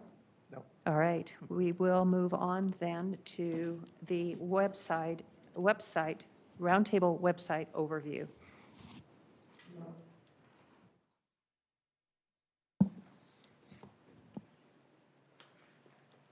You know, excuse me, Chair, I know this is on the agenda and stuff, but can we either do this in 60 seconds? I mean, I think we all know how to use a website.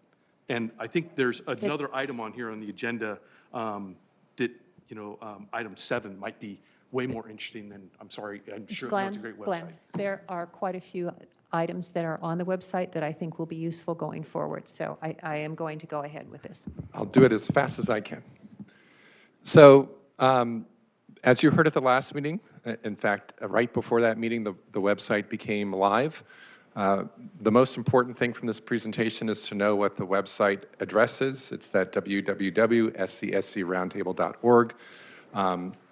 It provides access to the formation documents for the roundtable. It provides all the meeting dates and agendas and meeting recaps.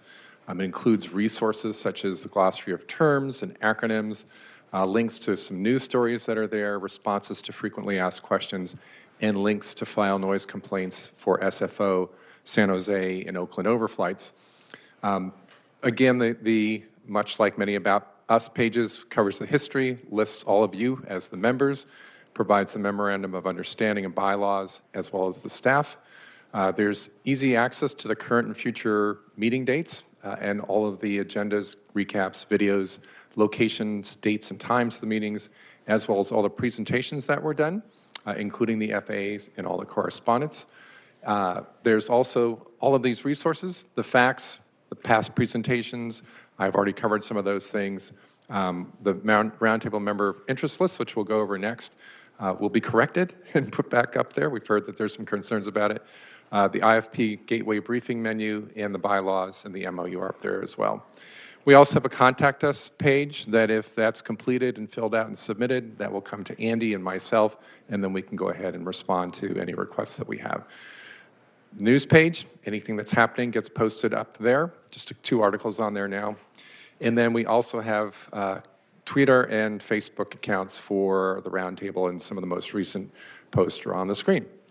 And rounding this up, the goal is to keep the website up to date, have it serve as a resource to the Roundtable members as well as the interested public, be a communication tool for the Roundtable's work effort and for receiving input, and we want it to evolve with the Roundtable.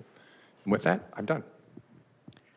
Steve, with the contact list, there was something that came up that in the bylaws, which are on the website should anyone need it, that the chair is the individual that should be contacted with questions, especially regarding future items. And there is a timeliness about it. I'm wondering what the reason was that you and Andy were on the contact list and I was not. On the contact list on this, we can easily put you on there. Okay, good, good. Thank you. All right. Thank you. Madam Chair? Yes. Are the presentations made by the FAA on here as well as the ones that are being made by Steve and anybody else? Thank you.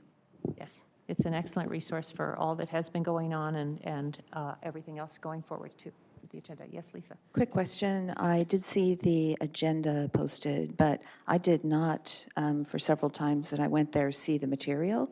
Is there a target time for when the material is published before the meeting? So, Madam Vice Chair, you're talking about like the presentations that we did today? And like the list of interests and any other material we might be going through at the meeting. Yeah, we try to get them up there as far in advance as we can. Because these are monthly meetings, sometimes it's coming together within a few days of the meeting itself. So we'll get them in there as soon as we possibly can before each meeting. So I know in my city, we have the rule, it has to be everything has to be posted 72 hours, including all the material. And I find it incredibly difficult to look at this either at the meeting or a few hours before the meeting. So if, I think maybe I'll add to the work plan, we talk about having a deadline for when material is published. Thank you. Right, thank you. Any further questions? All right, thank you. This was an information item, so we'll move on to Item number 7, which will be reviewing the SESC Roundtable Members' Interest List and Development of Work Plan. Steve? Yeah, and, whoops, mic's off. And if our audio-visual folks can bring up, there should be a Word document that has this list on there. There we go. So we've been receiving, Andy has been receiving, I have, Madam Chair has, input from Roundtable members. We've also pulled some of these items from the meeting video and meeting recaps. We've already been told by the Vice Chair that virtually everything that's attributed to her is incorrect, in that we think occurred through the email chain in terms of forwarding one email to another. So for the record, make sure that you know that she was not responsible for those items, and if there are any other items on here that Roundtable members feel are misattributed to them, let us know. Part of the idea of bringing this up is to start keeping what we had referred to as previous meetings as the parking lot, the parking list, and this ultimately will be turned into the Roundtable work program. So I just wanted to bring it to your attention. All the members have printed copies in front of you, and we'll take any questions that you might have. If you have more items that you want to add to it, certainly from today's meeting, there are a number of requests that were raised that would probably get onto this member interest list as well and become a part of a potential future work program. Any questions or additions at this point beyond what we asked today? Yes, Lisa. So the items I did send in that are not listed here, since some of us have participated in the ad hoc committee and some of us participated in the select, and maybe some of us both, I thought it would be good if we could have a session on what did those two bodies do, and to bring everybody up to speed, not necessarily what's the follow-on work that we expect, but what was done prior to that, because the follow-on work is listed here. The other thing, it's sort of listed here, I think there are changes that are needed to both the bylaws and the MOU, and so proposed changes is what I would say would be listed there. And then the one I just added about when material is published for the meetings. Yeah, and the rest, I believe those came from an email that was sent to me and other people talking about all the different things we might want to include, and all I did was say, well, here's the order I would address them. They were not my ideas. Okay. I will answer part of Lisa's right now. I looked it up.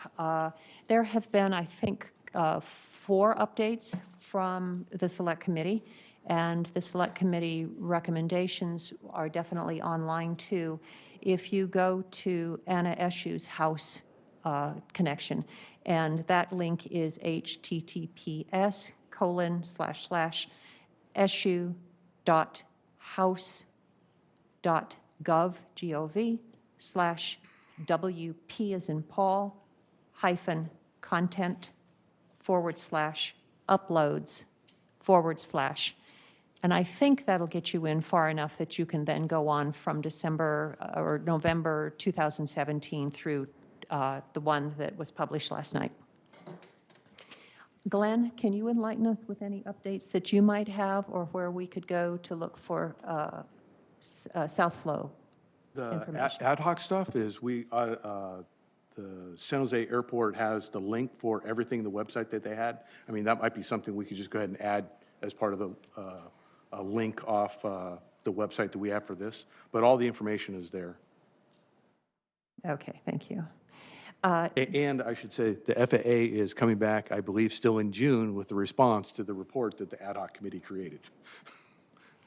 I am recommending, rather than have us, there's going to be 2 things that'll happen, and one of them is on our agenda at this point, but there is so much that has come out from the Select Committee that if you are interested in knowing it, I would recommend that you read it on your own time and pour yourself a nice adult beverage, put your feet up and enjoy either that or whatever makes you happy.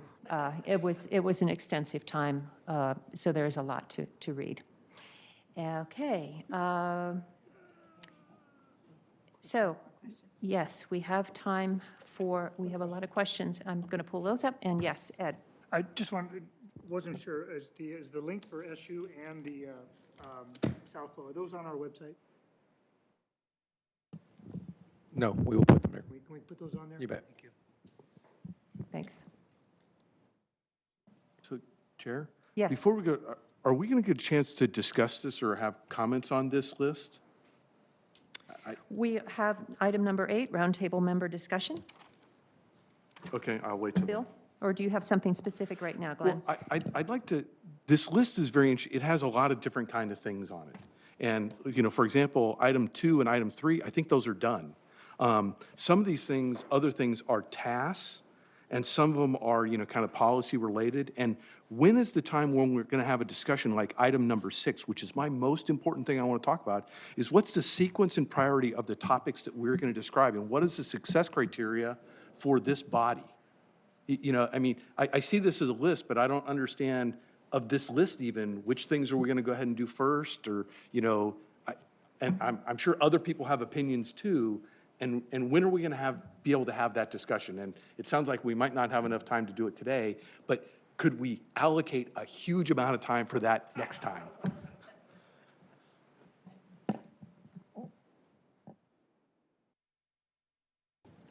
Okay. Sounds like you are definitely knowing what you want to go forward with, so we can prioritize that for sure.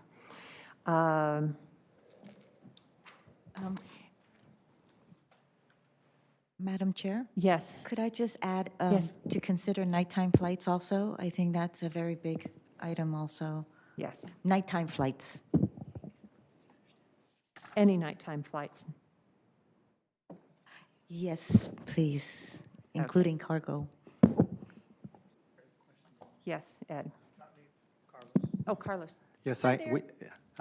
We had a request regarding southbound departures from San Francisco using the stick procedure to Cisco, which it runs over the Santa Cruz Mountains for quite a bit of time. And I know some of our constituents asked about the possibility of reviewing that procedure and what are the possibilities of using, instead of Cisco, using Young as a procedure, which is more out in the ocean instead of over the Santa Cruz Mountains. And so I was asked to put that on our work list. Thank you. Noted. Anyone else? Okay, I have several cards for item number 7. I'm sure we're going to get some more ideas here. Dennis, Jane, Robert, Darlene, and Mauricio.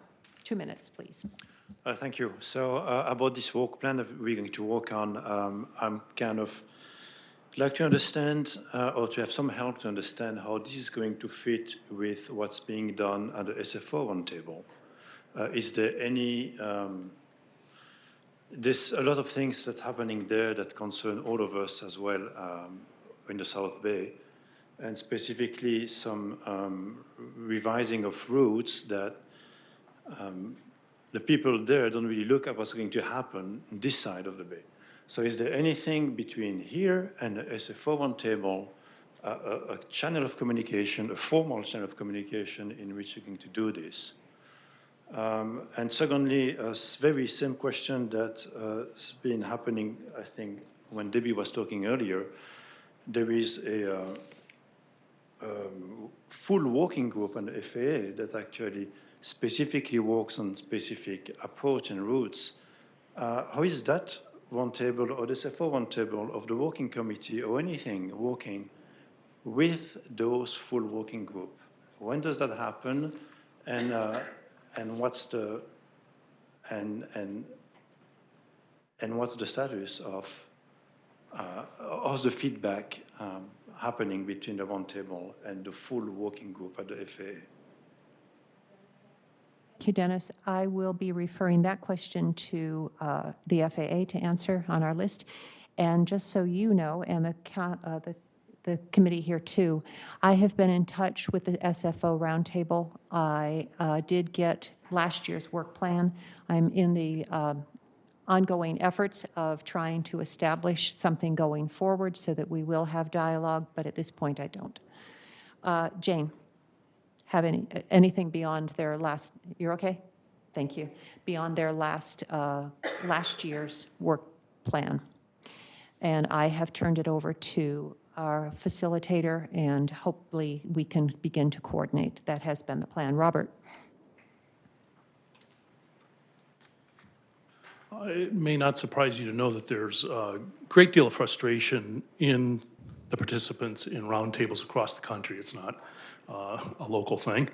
And in my view, I respect what Mayor Hendricks has said, former Mayor Hendricks, regarding the success criteria. I think there is a failure criteria, I might suggest, and that is if we don't change anything, then I think this body is actually worse than useless, because it will have provided false hope to people who might pursue another more effective action for moving forward.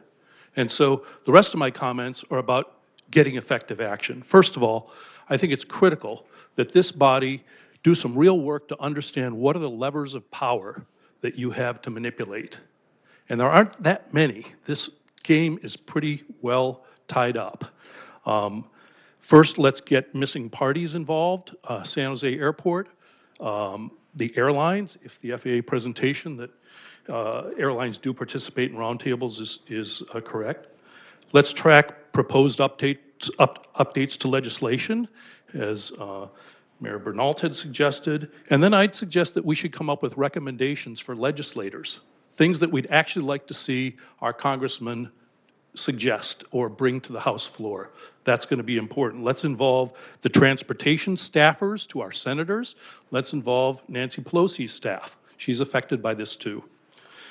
We need to determine what formal processes are available to the public to provide input on noise considerations and to review, comment on, and potentially challenge decisions that have been or are about to be made. We don't know that. Finally, we need more process transparency from the FAA. In a business, there would be program managers assigned to this. They would be expected to provide status reports to their management.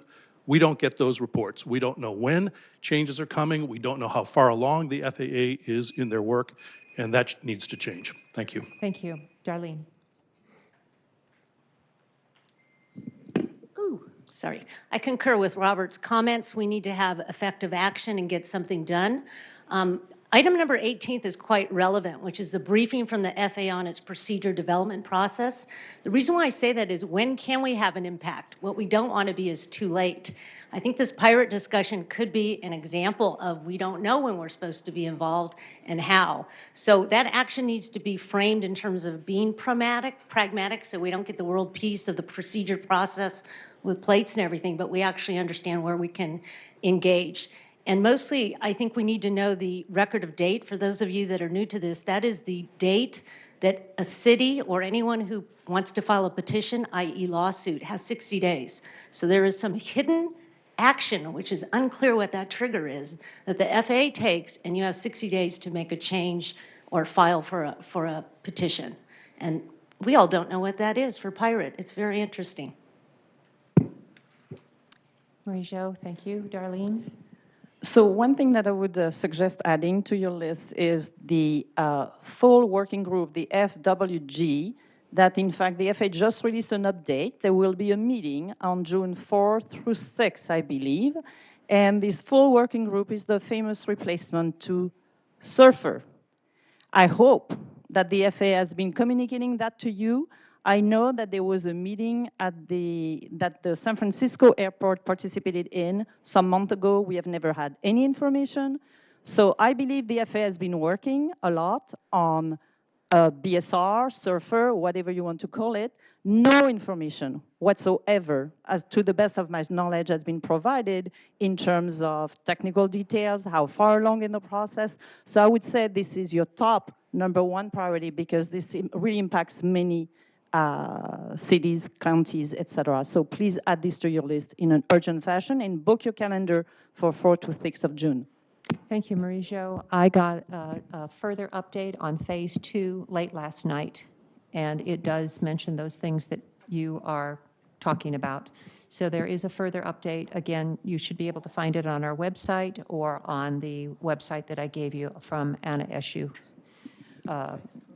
Again, April 2019, further update on Phase 2. And it does include Surfer, BSR overlay, night hush candle, Woodside VOR OTA, create an Oakland departure procedure that flies down the bay during nighttime hours, FAA use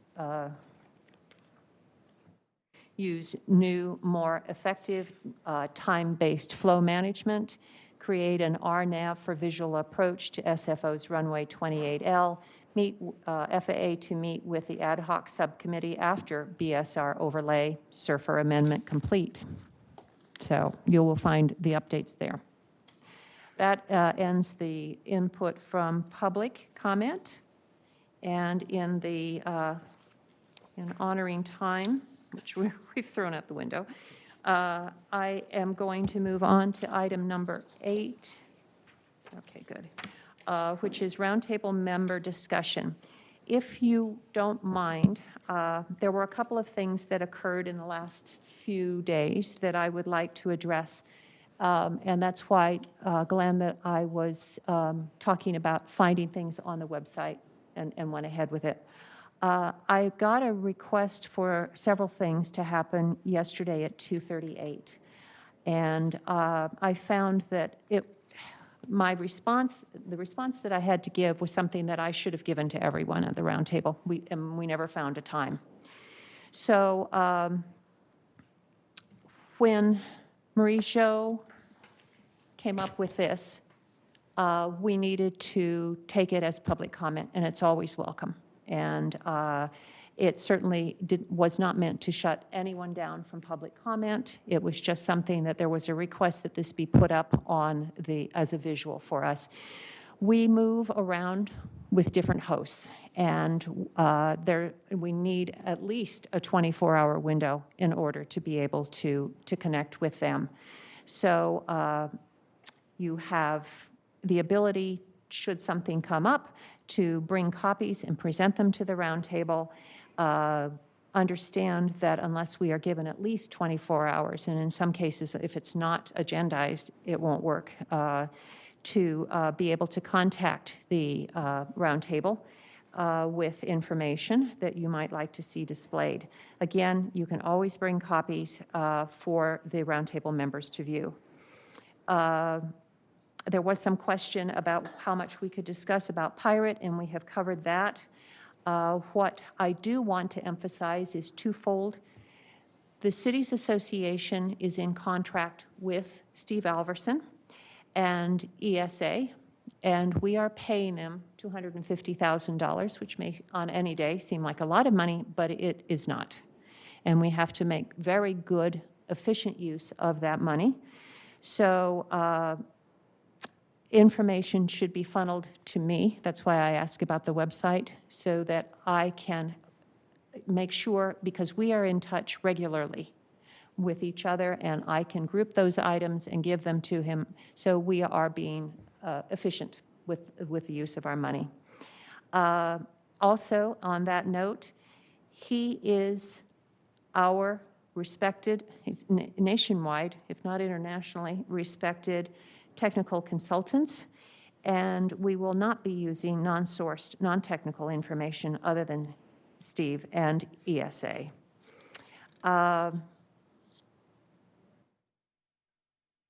Again, we will be gathering the questions as they come in, as we have done today with both Loop and Pirate, and we will be carrying them forth in letters to the FAA so that we can, as per our agreement with the FAA, and so that they stay at the table, which is all important because we will get nowhere if we are individuals, that if members have questions, we have agreed that the FAA has 30 days to respond.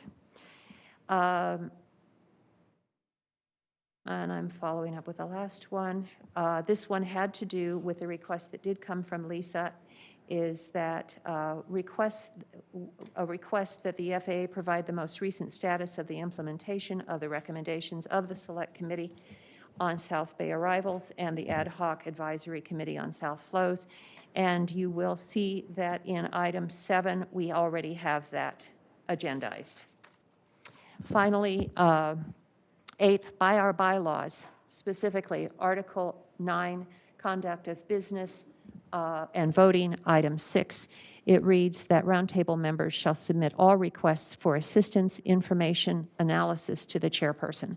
The chairperson will determine the appropriate course of action to respond to the request and shall, if necessary, forward.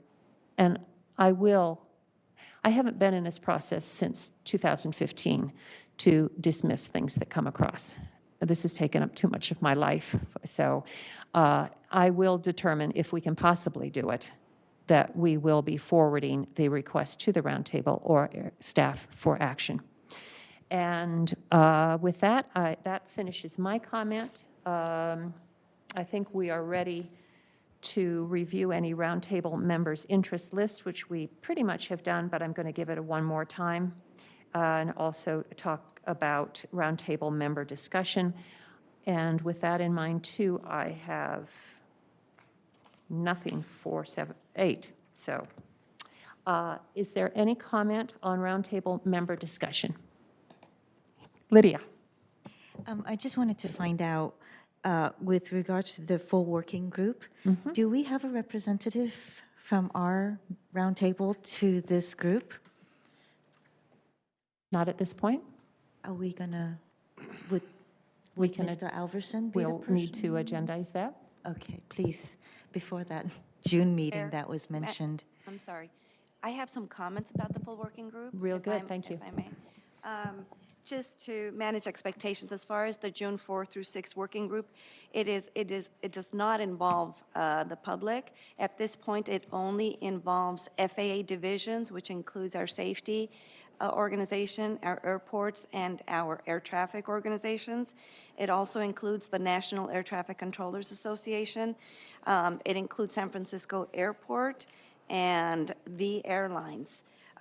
And we talked about the length of this process. It usually does take about 12 to 18 months, but during that period, the community will have an opportunity to comment. But the working group itself is technical in nature and does not include the community. Thank you for the clarification, because Okay. we always thought we had a seat at the table. Thank you.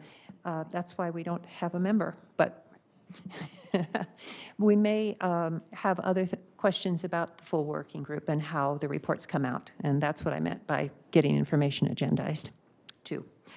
Anything else? No? Yeah, Glenn? Yeah, well, I guess I'll just want to put it, can we add it to the list? I would like to make it find a way to make a formal request to the FAA that we change the working model between how the FAA engages with our roundtable as a pilot program for how they might do that with everybody else that's out there. But, you know, we're not going to get anywhere, I don't believe, if we stay within the current framework of problems. I've said this over and over again. We're the most complex airspace in the United States, which means the world, maybe it's New York, but we're number 1 and 2. And the process and framework for how we and our residents are able to interact with the FAA to try and deal with these things, the current model may work for all the other kind of problems, but it's not working for the problems that we have. And I would just like to have that as a formal request, that we find a way and continue to formally request a way to try and improve the working model between us and the FAA in a pilot model that could then be expanded to others.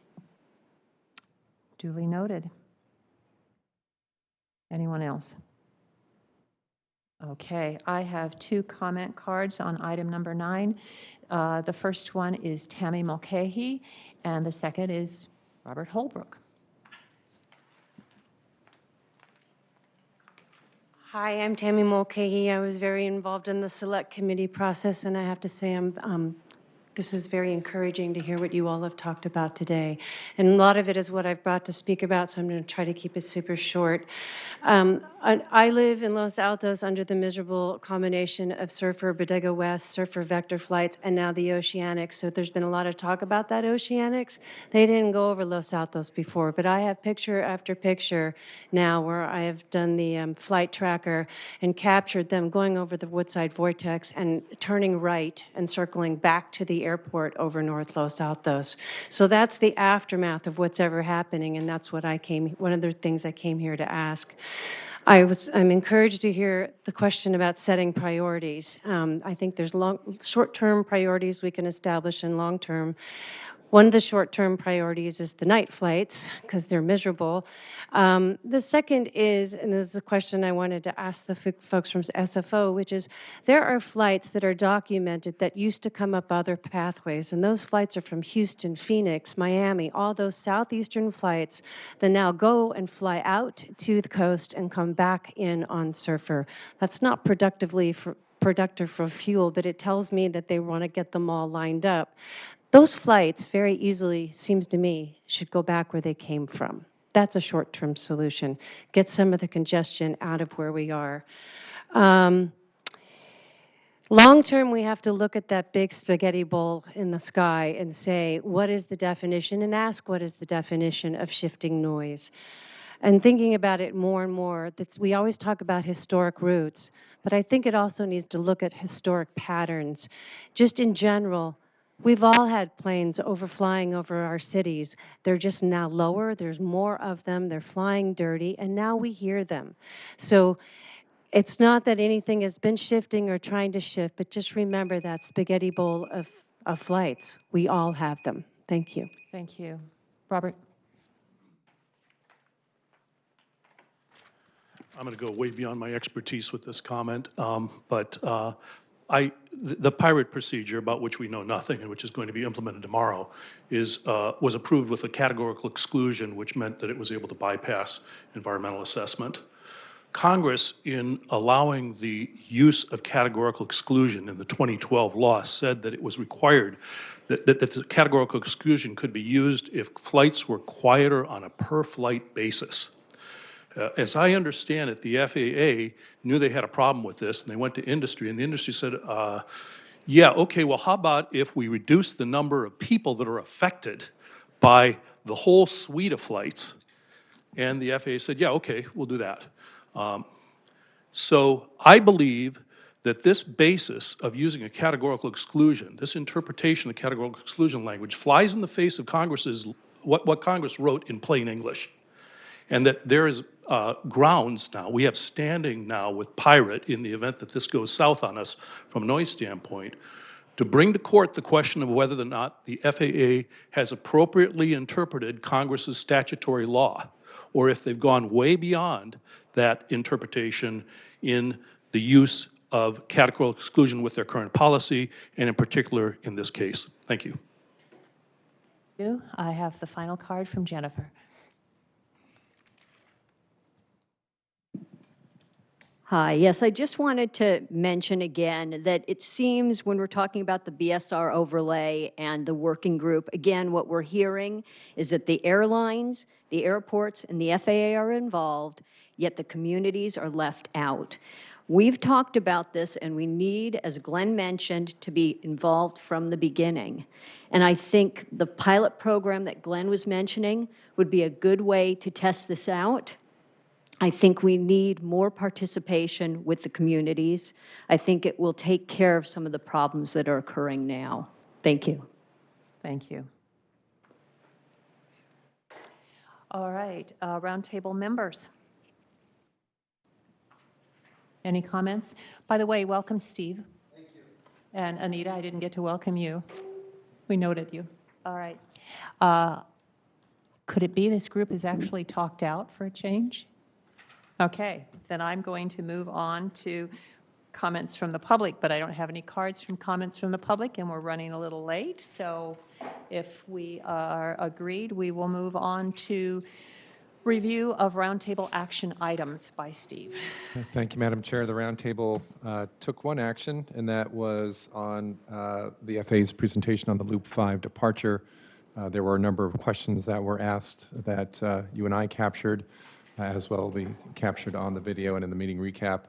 And the roundtable voted to authorize you to prepare a letter to the FAA to pass those questions along for a response after a 30-day period.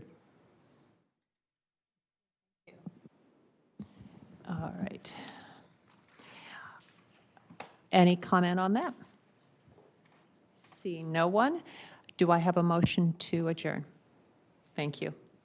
Steve says I don't really need that, but I like to keep it official. All right. We are adjourned.